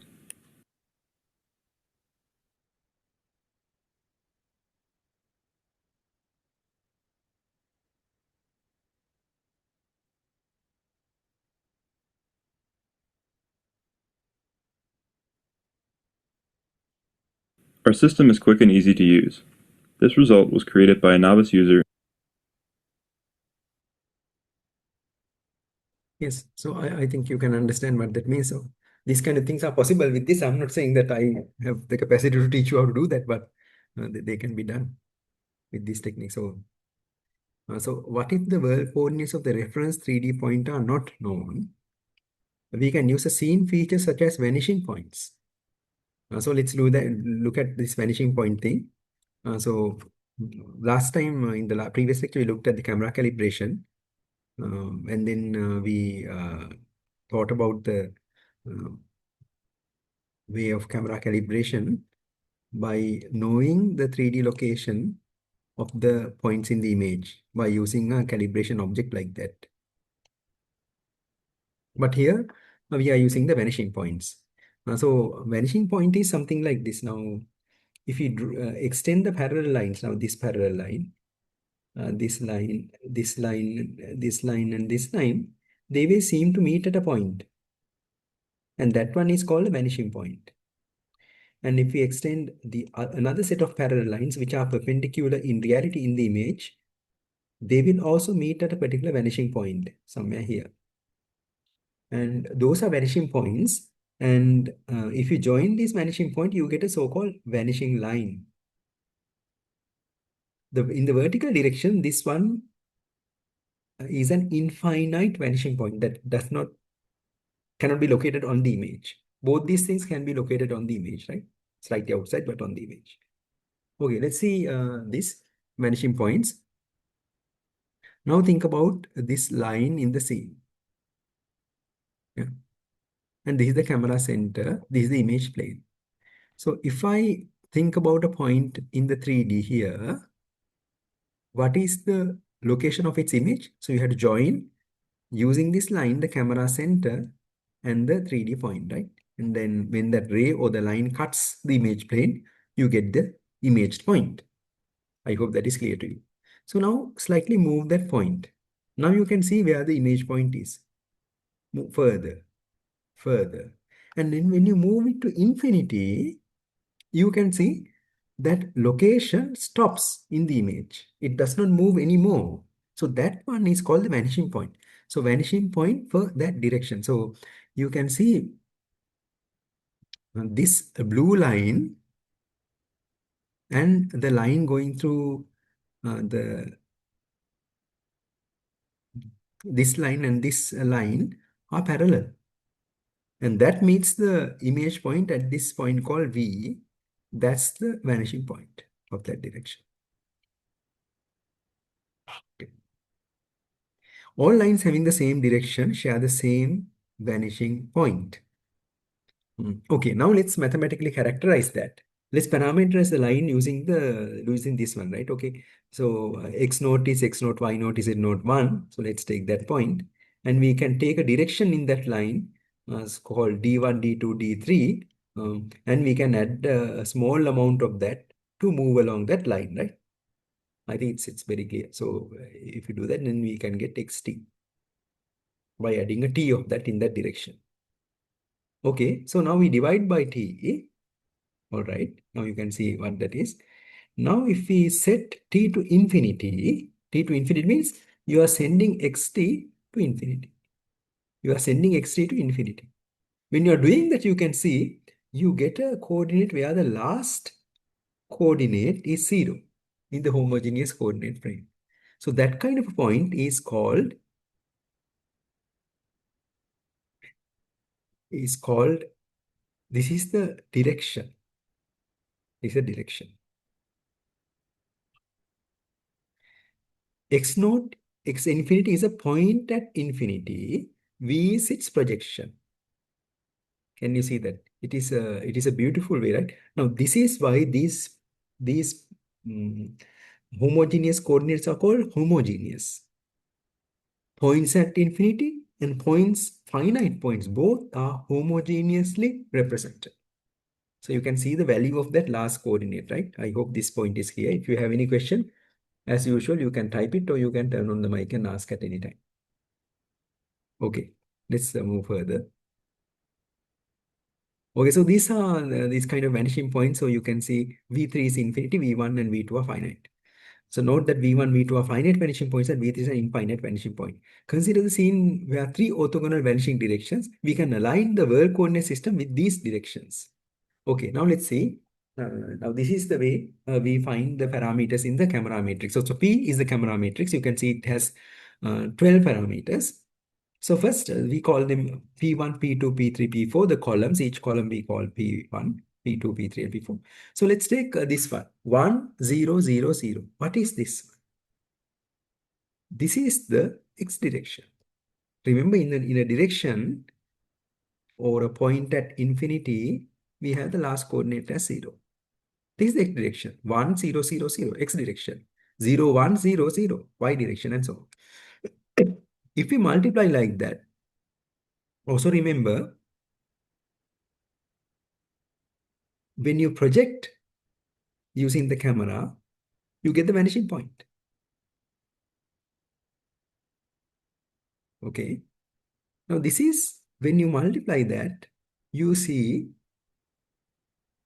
only the first column gets multiplied, right?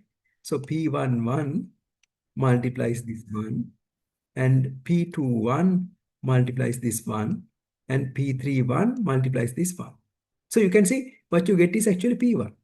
Now, this matrix is P. This is the vanishing direction in X. This is the X direction. This vector is the X direction. So this must be the vanishing point in X direction. P1 must be the vanishing point in X direction. Okay. Then this P2 must be the vanishing direction in Y direction. P3 must be the vanishing point in Z direction. So vanishing points in X, Y, and Z directions. We found P1, P2, and P3. How do you find P4? We had multiplied by 0, 0, 0, 1. What is 0, 0, 0, 1? Is the camera center. Is a camera center. 0, 0, 0. It's a camera center. P4. Projection of the world origin. I'm sorry, not the camera center. Projection of the world origin. This is the world origin. I'm sorry, it's not the camera center. I made a mistake. This is the world origin. World origin. Projection of the world origin. Okay. So P1 found, P2 found, P3 found, P4 found, all 12 parameters found. Now have we calibrated the camera? Actually, no. Problem, this only gives the 4 columns up to an independent scale factor. So scale factors. So remember, when you write the camera equation, the projection equation, we write small x is using this symbol, right? Px. What does that mean? It is equal up to a scale. Otherwise, you should have written as lambda x equals px, right? These are independent lambdas. So therefore, since we do not know these lambdas, although we have found these numbers, we do not know the relationship between these columns. So we have to do something. So now what we do is we align the world coordinate system with the 3 orthogonal vanishing directions in each scene. So E1 is the X direction, E2 is the Y direction, E3 is the Z direction, as you can see. So let's take this one. So E1, EI. So let's take one of these, E1, E2, or E3. We call it EI here. It doesn't matter. We can call it EI here. Any one of these. And we can get VI, right? What we can say is E1 is perpendicular to E2. Do you understand that? Because X direction is perpendicular to Y direction. It is perpendicular to Z direction. So we can impose that criterion. So VI is equal to KREI. What's the reason? Because the T is multiplied by 0, right? So you can just have KREI. So VI is KREI. So EI we can write as, we can take the inverse. So K inverse, R's inverse is R transpose. So these matrices are rotation matrices. If you invert them, you get the transpose. Inverse is a transpose, very easy with these ones. So you can see when you invert product of matrices, you get them reversed, okay? Reversed, you can see that. So R transpose K inverse VI. So orthogonality constraint, so we can apply that. Now we know that E1 is perpendicular to E2, E2 is perpendicular to E3, E3 is perpendicular to EI, E1. So we can apply them. So you can see this is something that we can apply. So EI transpose, that's this one, times EJ for any of these is equal to 0 because they are perpendicular. So using this, we can obtain the extrinsic parameter matrix R disappears, and we are left with the constraints on the calibration matrix K. So we have three equations. One for each pair of vanishing points. How many unknown parameters in K? 3, F, Px, and Py. So we can find a couple of complications. The constraints are not linear, but it is not hard to do algebra. It's omitted. At least two finite vanishing points are needed to solve for both focal point and the principal point. So we can solve them using this. We will not show you how the solution happens, but just be convinced that by using vanishing points, these can be solved. So you can see, saw in the video that I showed you of the SIGGRAPH paper, they estimate the vanishing points by drawing that rectangle thing. So there are three situations. First one is, this is a finite vanishing point. This is a vertical infinite vanishing point, horizontal infinite vanishing point. So in a scene like this, can you see that? So vertical parallel lines do not meet. Horizontal parallel lines also do not meet, but these parallel lines meet.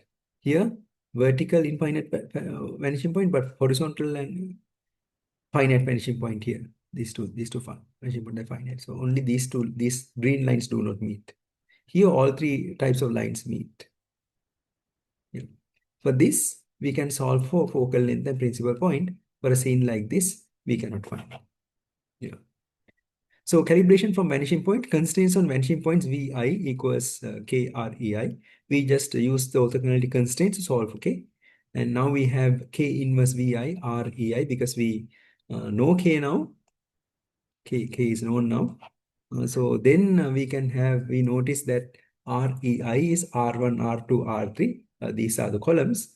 And then we can write 1, 0, 0. EI is 1, 0, 0. So you get R1. Similarly, thus R1 is equal to K inverse Vi. And the scale ambiguity goes away since we require Ri squared is equal to 1.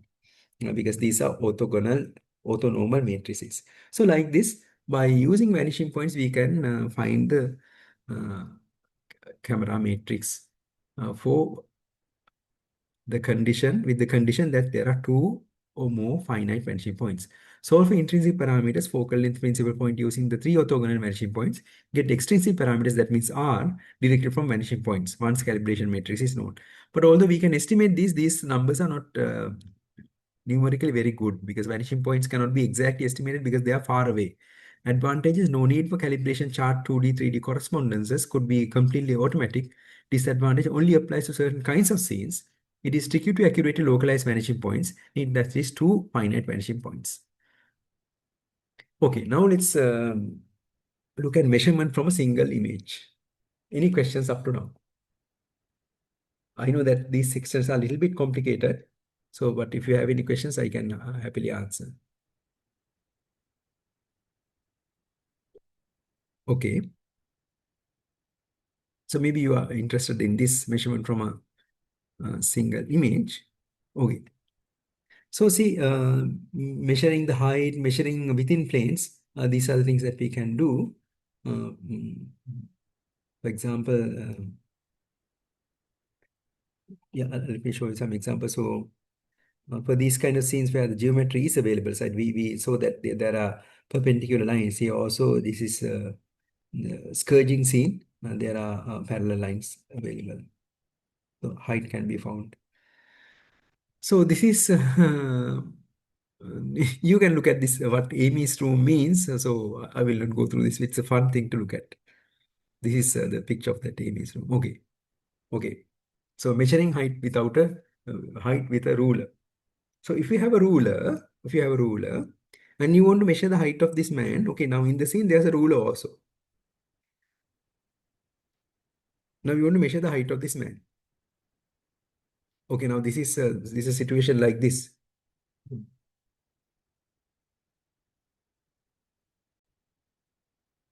So now you can see the girl is standing somewhere away, but we have the ruler. Okay, how do we do that? How do you measure the height? That's the question. So now what you do is from the bottom of the ruler, you draw a line until it meets the horizon. What is the horizon? Horizon is the vanishing line. It's a line joining two vanishing points, two or more vanishing points. Then you draw another line from that point, touching the hand of the person, touching the top of the person. So you can see one line you draw from the bottom of the ruler, going through the leg of the person, and then we identify the horizon. Horizon identified. Then from the horizon, we draw a line touching the person's hand. That is also possible. And then when it touches here, it will touch and it will say the person's height is um, 5 feet and I don't know, 4 inches or something, right? 5 feet, 4 inches or something. Okay, whatever. Okay, that's the height of that person. Why do I say that? Remember, parallel lines in the scene meet at the horizon. So that means in reality, these two lines, this line and this line in reality are parallel. That's why they meet at the horizon. For example, these lines, they are parallel. They are like tile markings on the tile. They meet at the horizon. Here, this family of parallel lines, these are families of parallel lines. They meet at another place on the horizon. These parallel lines should also meet at the horizon using that theory. I hope that it is clear for you. Is it clear or do you want to ask?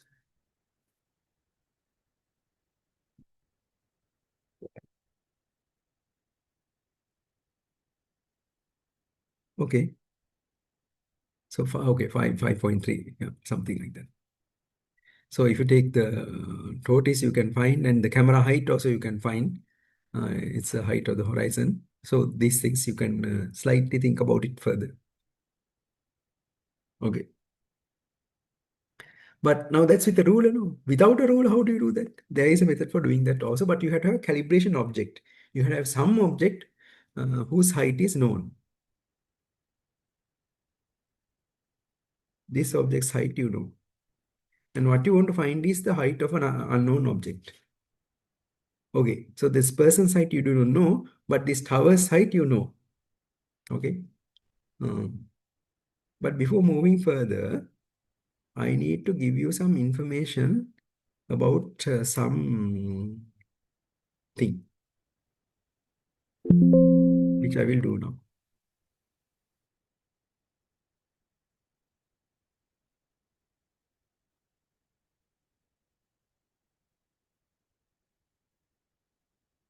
Okay.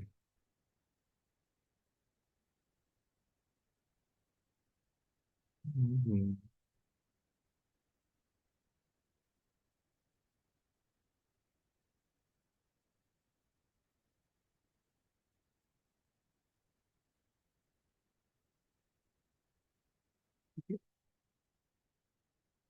Do I go about doing that?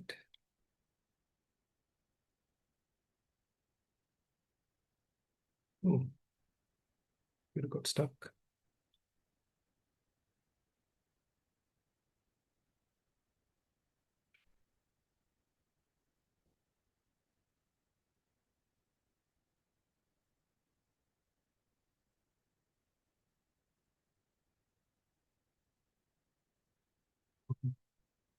Mhm.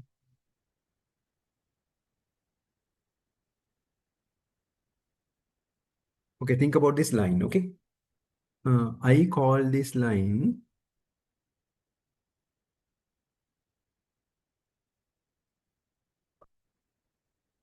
ax plus by plus c equals 0. Is that okay? This is that line. All right. There's a line. But I can write this line in this fashion, right? I can write this line.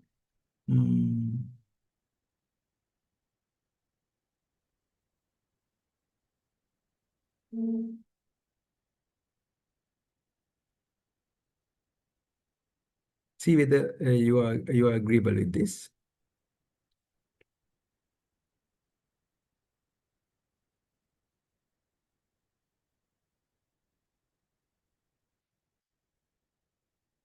I am writing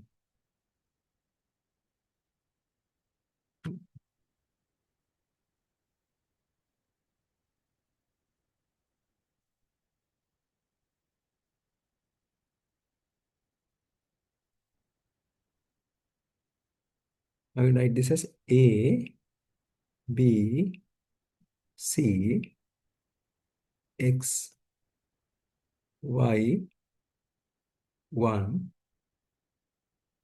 equals 0. Do you agree with that? This is the way to write the line. I hope you agree with that. That's the way to write line. So, what that means is,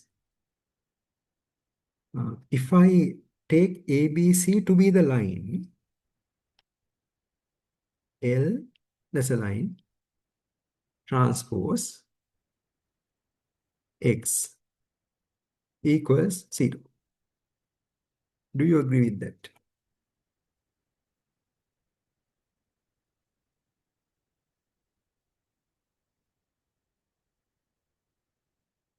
That it is the way to represent the line. Okay, you know, in the coordinate geometry, you write y equals mx plus c, but this is a different way of representing the line. I hope you agree. Line transpose x equals to c, 0. That's the way to represent. So L is the way to represent a line ABC. That's a line. So if I say that on this line, there is a point, okay, this is the line, and this is my line, L is my line, and I'm saying that this point is on that line. This point is on that line. If I'm saying that, this is my X. This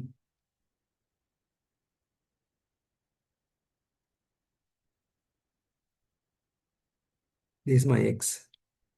This is my L. On this line, there is point X. I just have to write this. L transpose X is equal to 0. Similarly, I can write another one. Similarly,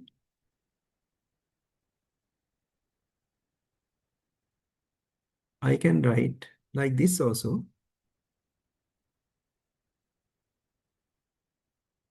I can write X transpose L is 0 also. This is also okay. Similar to this, I can write the same relationship as X transpose L is equal to 0. So both these equations are the incidence equations, way to represent that this point X is on the line. Okay, I hope it is okay. Then one more thing is,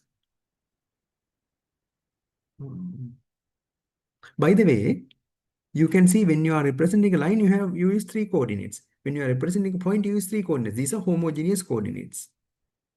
If you take 2 lines, this line and that line,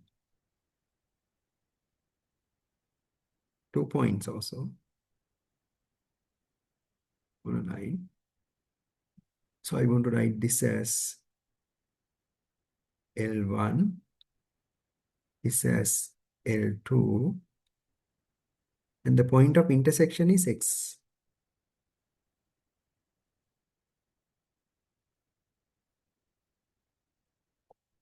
This is X1, X2, and the line joining them is L. So in this case, I can write relationships. I will not prove them.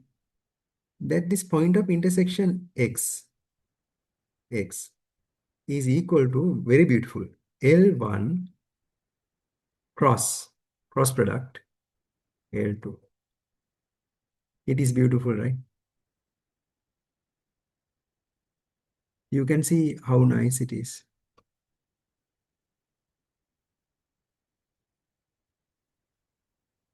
Can you see that? The point of intersection between two lines, L1 and L2, is the cross product between those two lines. A similar relationship is there for the line joining 2 points. The line joining 2 points L is equal to X1 cross X2. So these three relationships you have to memorize for you to understand what we are doing next. This one, incidence relationship, and the intersection relationship.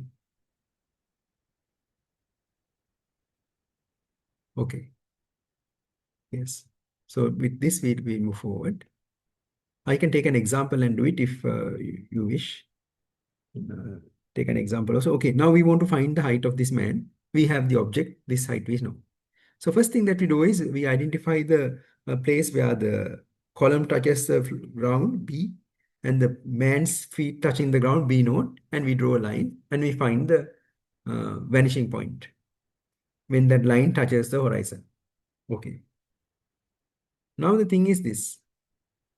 We take T0, that's the height of the person, and we draw another line from V through T0, and we have T there. Okay. Okay. Now this is capital H, and the man's height should also be capital H because these two lines are parallel. These two cyan lines are parallel, as you remember from the previous theory. This line and this line are parallel. Okay. So, but how do you find V? Okay, R is there. That's the known height. We can find H divided by R, but we need to do some extra work. Okay, let's see this. So bottom of the object you can see, top of the object you can see, and the small b and the small t, all these things are now represented in this diagram. Huh? Okay, I hope this is clear. All right, so this is the reference point and a small r is also there. This is the capital H. And this is capital R, which you want to find. To make 3D measurements based on image observations, we need an invariant that does not change under perspective projection from 2D to 3D. That one is called cross ratio, defined for 4 collinear points, invariant to projective transformation, including the perspective projection of 3D, 3D. So what this means is, now even if you take an image using a camera, this thing called cross ratio does not change. You know that when you take an image using a camera, the angle change. Rectangles, squares turn into quadrangles. But there is something that does not change.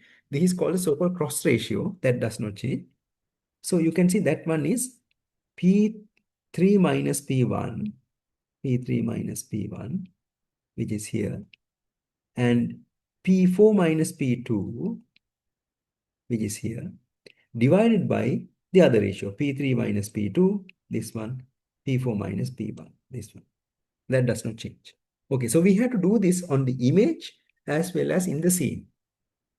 Okay, so here is the image, this is the image. So in the image also, this is the same. Also invariant to permutation of the points and so on. Okay, now let's write that for this. We have to write this for this one that is on the image as well as for the actual scene, these two things. So the vertical vanishing point is there in this case. Okay. So seen cross ratio T minus B, subtract this one T minus B. In the previous one also we did that, and infinity minus R and T minus B. So R minus B and infinity minus T. Yeah. Same cross ratio. Same cross ratio we can write for this. So this is obviously T minus B divided by this minus R. So infinity cancel off. It is H divided by R. You can see that. For the image also we can write the cross ratio. T minus B. T minus B. Vz minus R. Vz minus R. So this one will be the vanishing point of that direction. Vz minus R. R minus B. Vz minus T. So therefore this is HOR. So you can see if we can estimate T, V, R, and Vz, we can find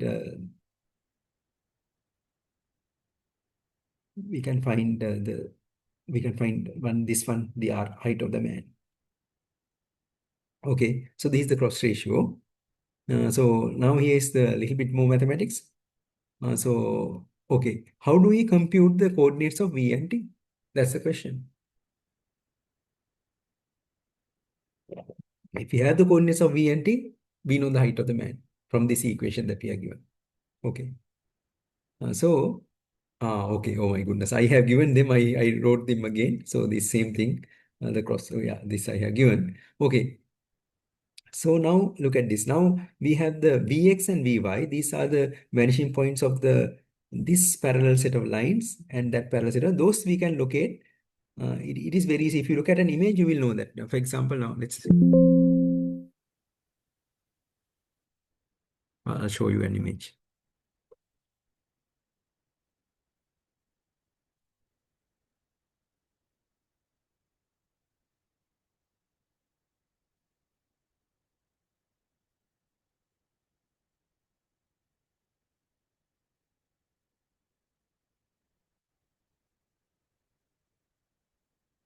Whether this is something image like this is there.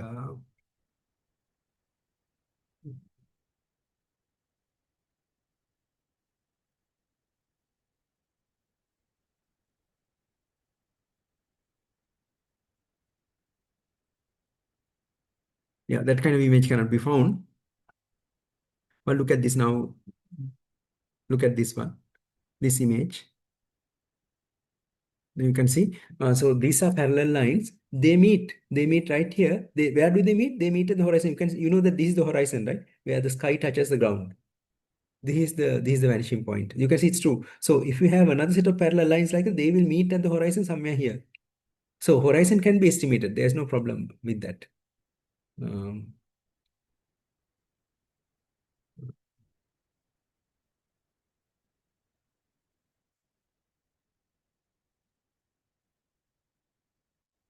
So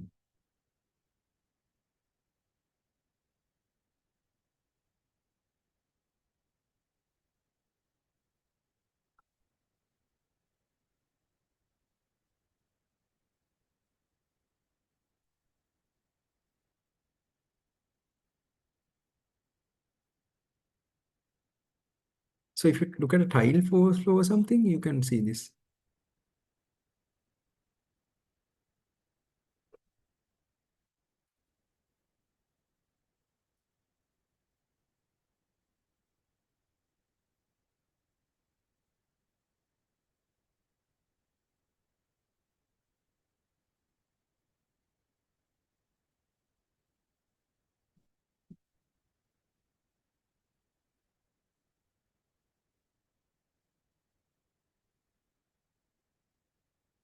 Yeah, an exact image cannot be found. But if you can imagine like this is something like a tidal flow, you can see these lines, these set of parallel lines and these set of parallel lines, they meet. So it is possible to estimate that. But of course, these lines must be there. So Vx and Vy can be estimated. Okay. Now let's carefully look at this equation. How do you find V? Now, B naught and B are 2 points on this line. How do you find a line given 2 points? Cross product. This is this line. Okay. Horizon, given 2 points, you can use the cross product to find that one. So actually, you can find that horizon,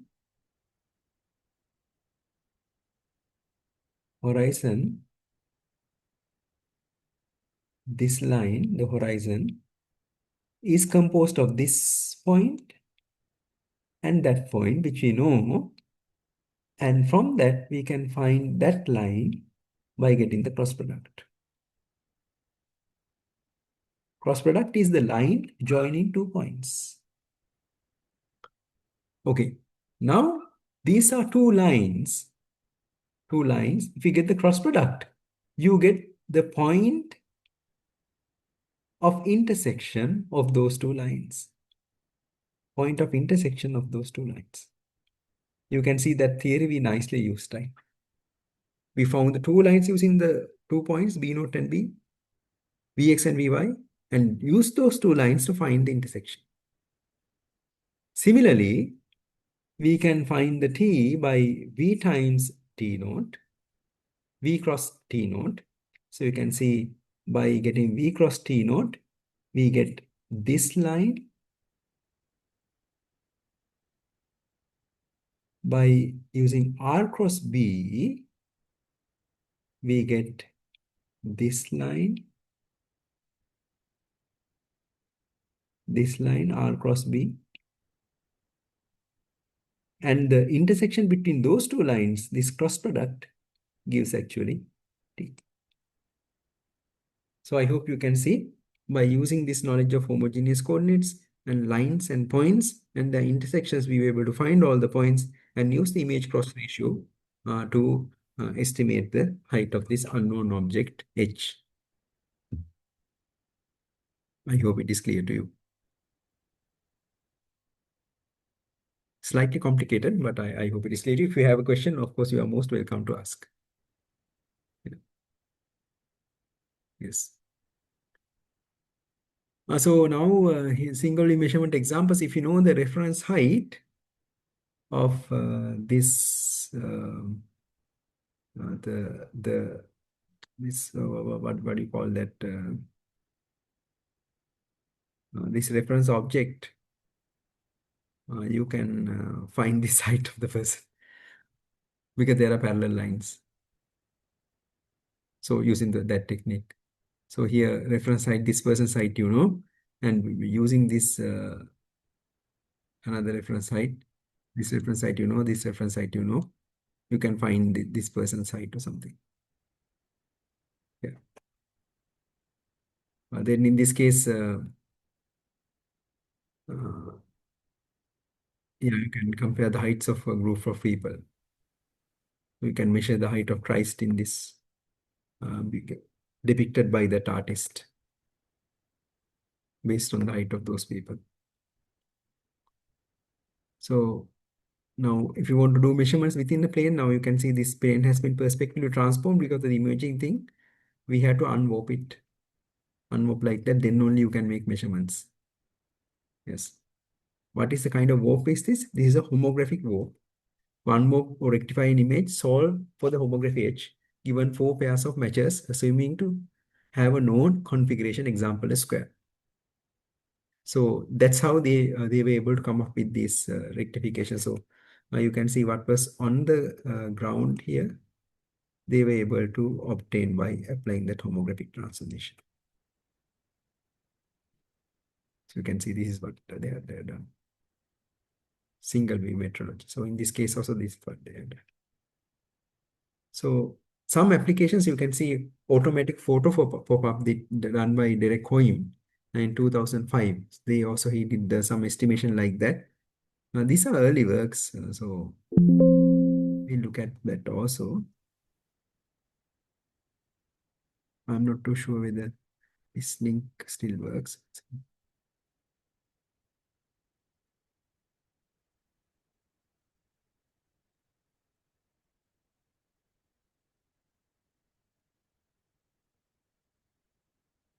Let's go to the YouTube.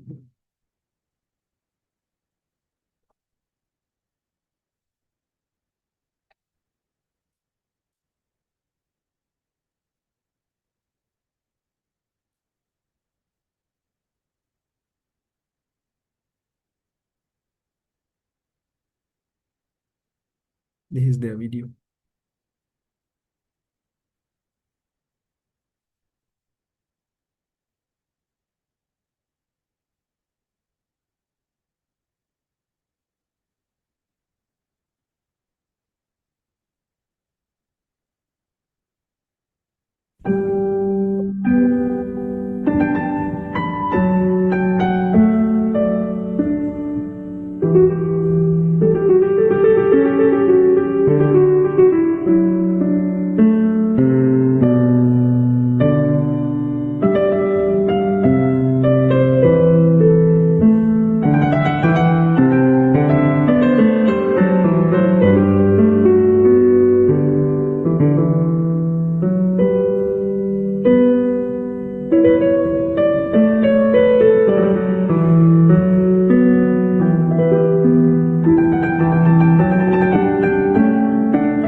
Here's one application. And then another application was when they detected objects, they had the estimation of the 3D nature of this. They did not detect objects on treetops or something. So this is one of the applications. So they know where to detect people. So these kind of detections they were able to discard. But now you don't need them. Detectors are extremely good. And rendering synthetic objects in legacy photographs. And that also we saw. Yeah, so this. Okay, any questions about this? Okay, so I hope that these are okay.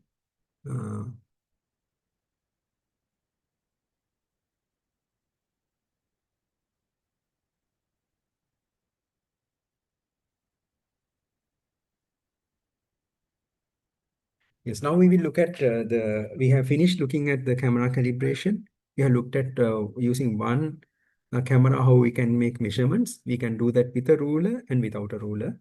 And we saw the applications of using reconstructions with one single image. Now we will look at when two images of the scene are there, how to relate them. This is called epipolar geometry. It's very important. Okay. All right. Before we go forward, we will understand the so-called epipolar geometry. So it is like two cameras looking at the same scene. Uh,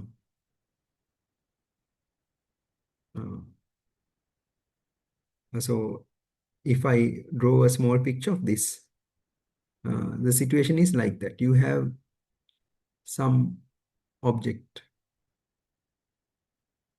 in the scene, is some object, some house or something. I don't know if this looks like house or something. Yeah, that's okay. This object is there. And you mount a camera here.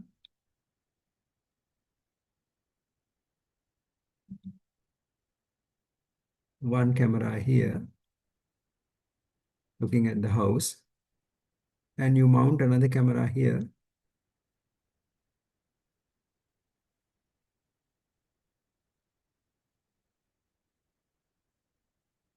That's also looking at the house. Then you can see the two images that the cameras see, right? This image and that image. This is what you are looking at, this image and that image. You can see the camera centers.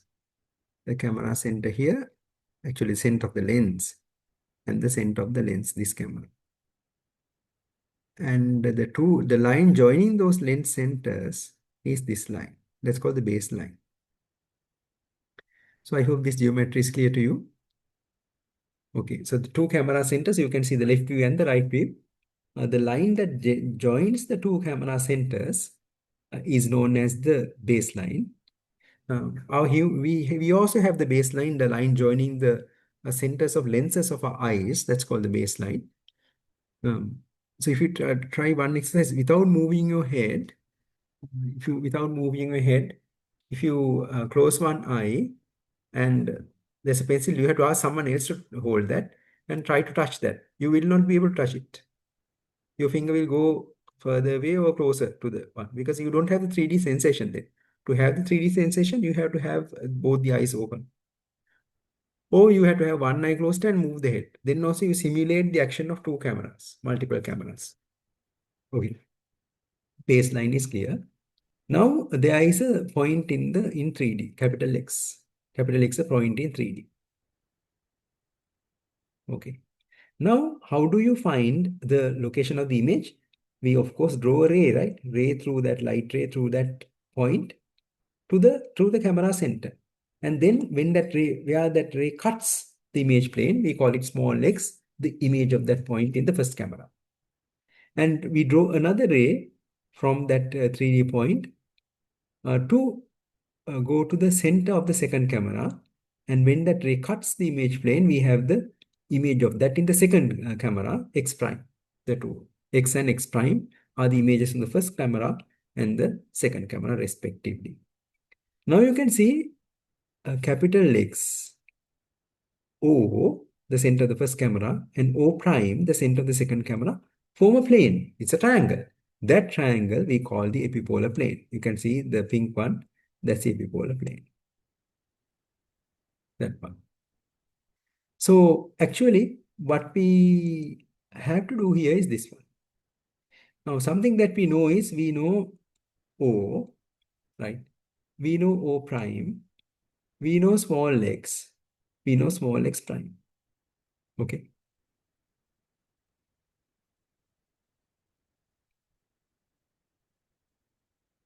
Then we can attempt to find capital X. That's called triangulation. Now, I'll ask you a question.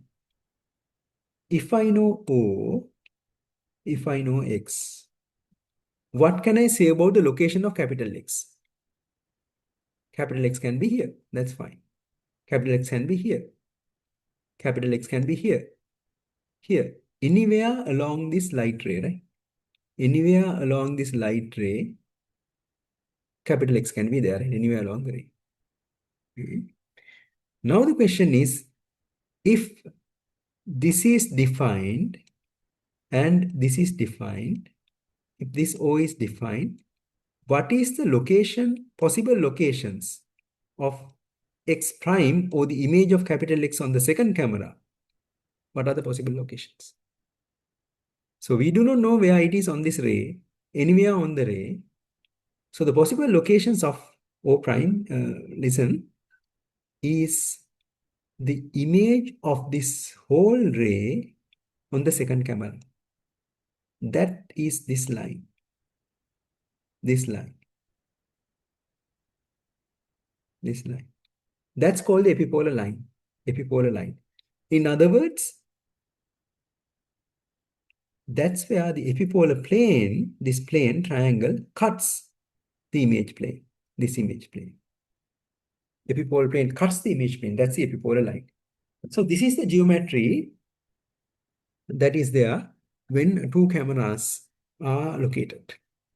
So this is the one we are going to study. So we want to look at the epipolar geometry setup and then derive a mathematical constraint called the epipolar constraint and come up with this important matrix called essential matrix. And for the calibrated camera case is the essential matrix. When the cameras are uncalibrated, that means the intrinsic camera calibration matrix is not known. We have the fundamental matrix and we will look at how to estimate the fundamental matrix. Okay, once again, we will do this. Okay, O and O prime.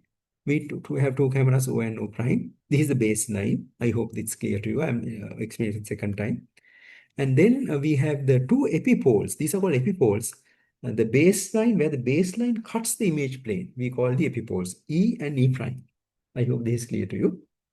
Then if you have a capital X point in the 3D, where they are imaged in each camera, in camera O and camera O prime, X and X prime are the images. Consider point X which project to X and X prime. Yeah.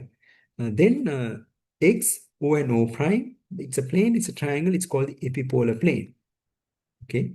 There is a family of planes passing through O and O prime. If you just fix O and O prime, if you fix just them, you can see it's like fixing 2 points. Now, there is a plane going through that, right? There is a plane. So that plane, something like that, that plane you can see, it can be like that, right?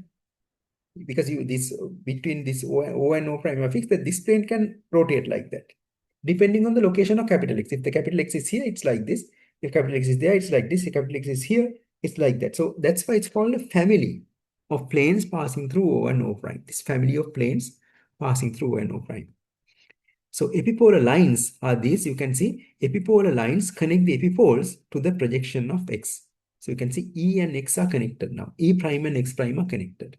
Also, epipolar lines are lines along which the epipolar plane cuts the image plane. Equivalently, they are the intersection of the epipolar plane with the image plane. Thus, they come in matching pairs. I hope the geometry is clear for you. So, okay, epipolar plane, epipolar lines, baseline, and epipoles. Yeah, I hope it's clear to you. So here is a picture of actual epipolar lines. So now here you can see if you take this point, this person's head or something, in the other image, it's somewhere here. So you can see that, okay, you have to believe me that this line and this epipolar line are corresponding epipolar lines. They go through the same point.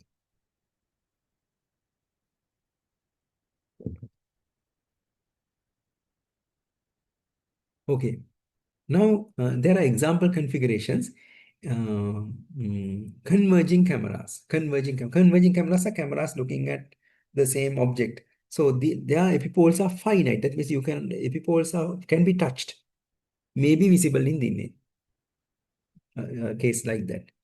Now, if you take something like that, so motion parallel to the image plane, that means you keep the camera like that. Keep the camera, I can move it like this. Motion parallel to the image plane, like this.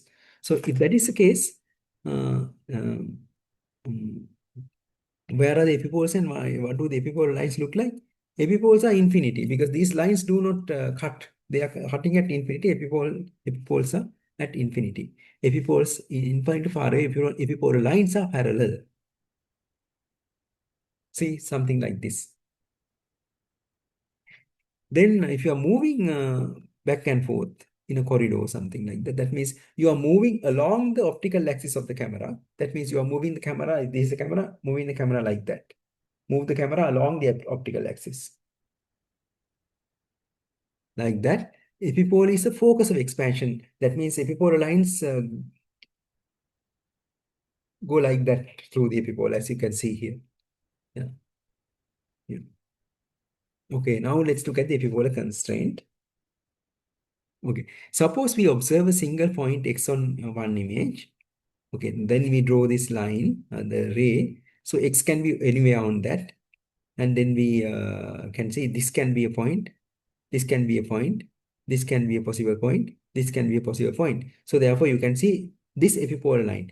Along the epipolar line corresponding to X, the projection of visual ray connecting O and OX into the second image plane. So once again, I described this before. This ray, this light rays image is this one. That's epipolar line. They are on one plane. So in this opposite direction, if you consider this ray, I'm sorry, if you consider that ray, image of that ray is this epipolar line. Yeah. Okay, so this is called L prime, this is called L, X and X prime are located there. So here are examples, actual examples. So if you see this point, corresponding epipolar line goes through that in the other image. Okay. All right. Whenever 2 points x and x prime lie on the matching epipolar lines L and L prime, the visual rays corresponding to them meet in space. That is, x and x prime could be projections of the same 3D point. So remember, in general, two rays do not meet in space. If they meet, that's a constraint. Yeah.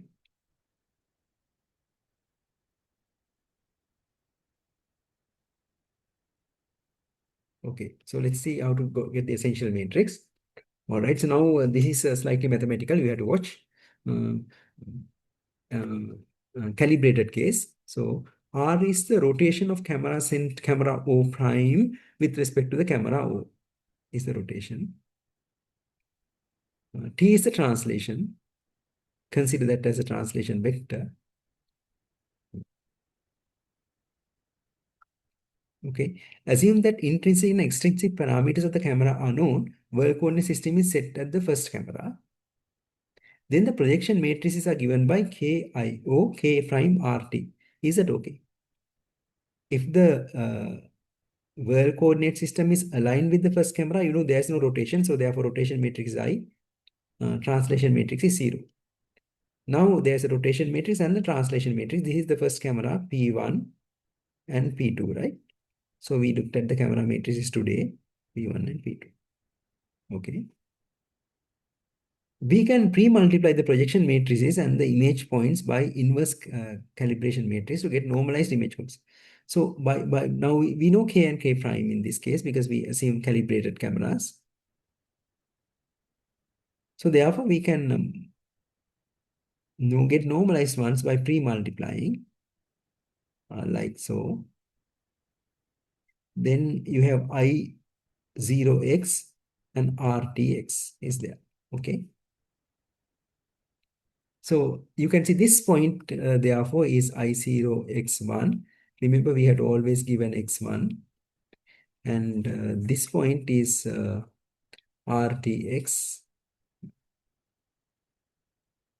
like this. Okay.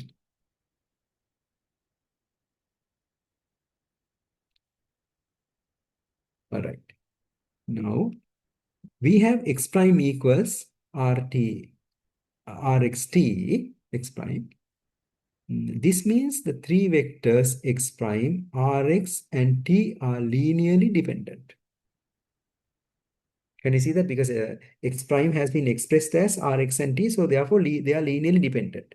If they are linearly dependent, this constraint can be written in triple product. So I hope that you remember the triple product. What the triple product means is this. Do I have an image now?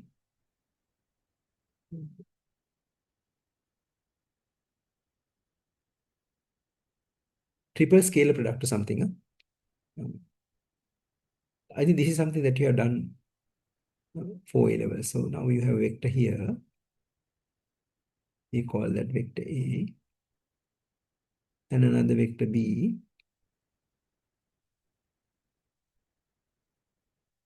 And another vector C.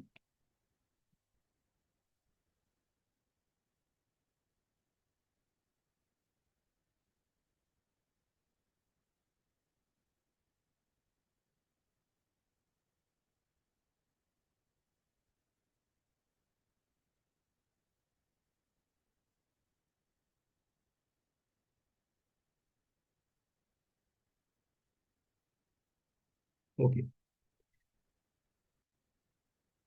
Okay. Let me ask you, C dot A cross B. Do you remember this?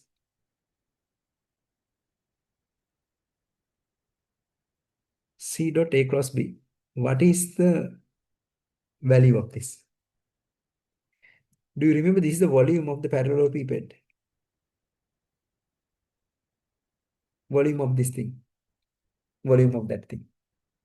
Volume of the parallelepiped. C dot A cross B or whatever, whatever combination that you want to take is a volume of the parallelepiped. But if C is also on the same plane, this volume should be 0. That means if the three vectors are on a plane, as in this case of the epipolar geometry, the volume is 0. So therefore C dot A cross B must be 0. That means the triple scalar product of these three vectors must be 0.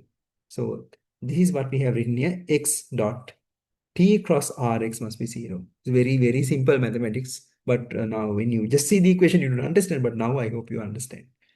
X. So then we can write the cross product here at as a matrix multiplication. There's a way to do that. This is called the skew symmetric matrix, written as a skew symmetric matrix. So this is that skew symmetric matrix. So we call this X transpose EX. So this thing TXR is called the essential matrix. Essential matrix due to Longe and Higgins. Longe, Higgins. It's a very important contribution. Essential matrix. So if you have two cameras and these cameras are calibrated, the image of the same point in the first camera and the second camera x and x prime relate in this fashion using the essential matrix. So x prime transpose EX is 0. So E is a 3 by 3 matrix. So you can see this.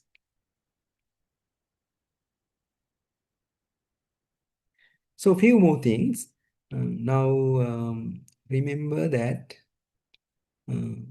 if you have some kind of a line, on that line there's a point x prime or something. Okay, what is that line?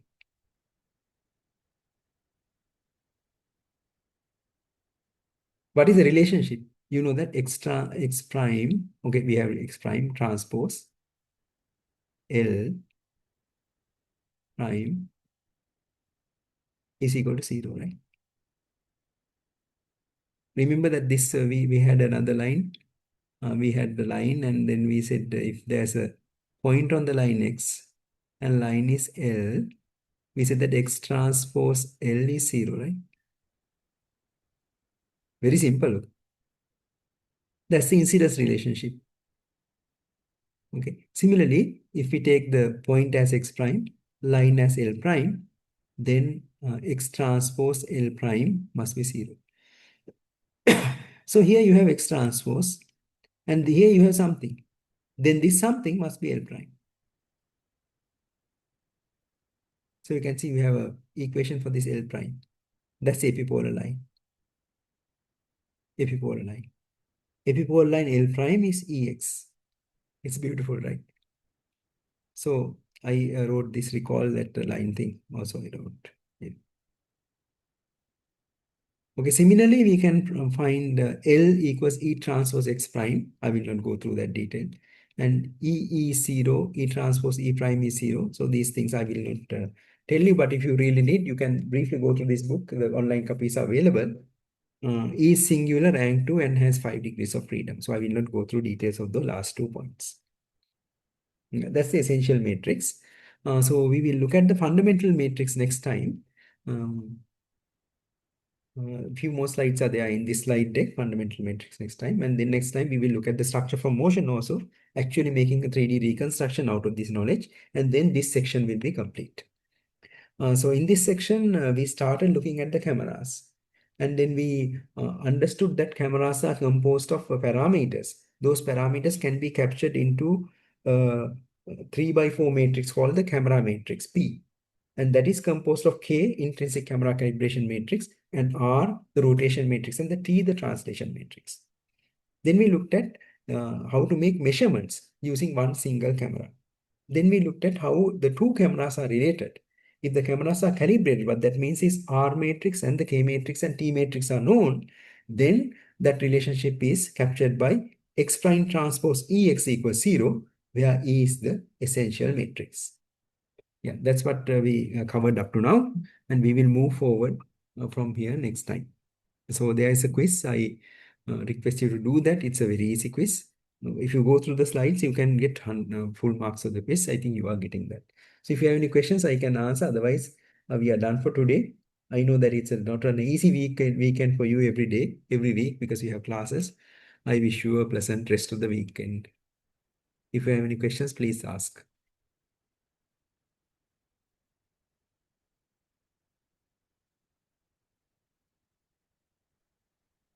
So if you do not have any questions, you can please log off. Thank you very much.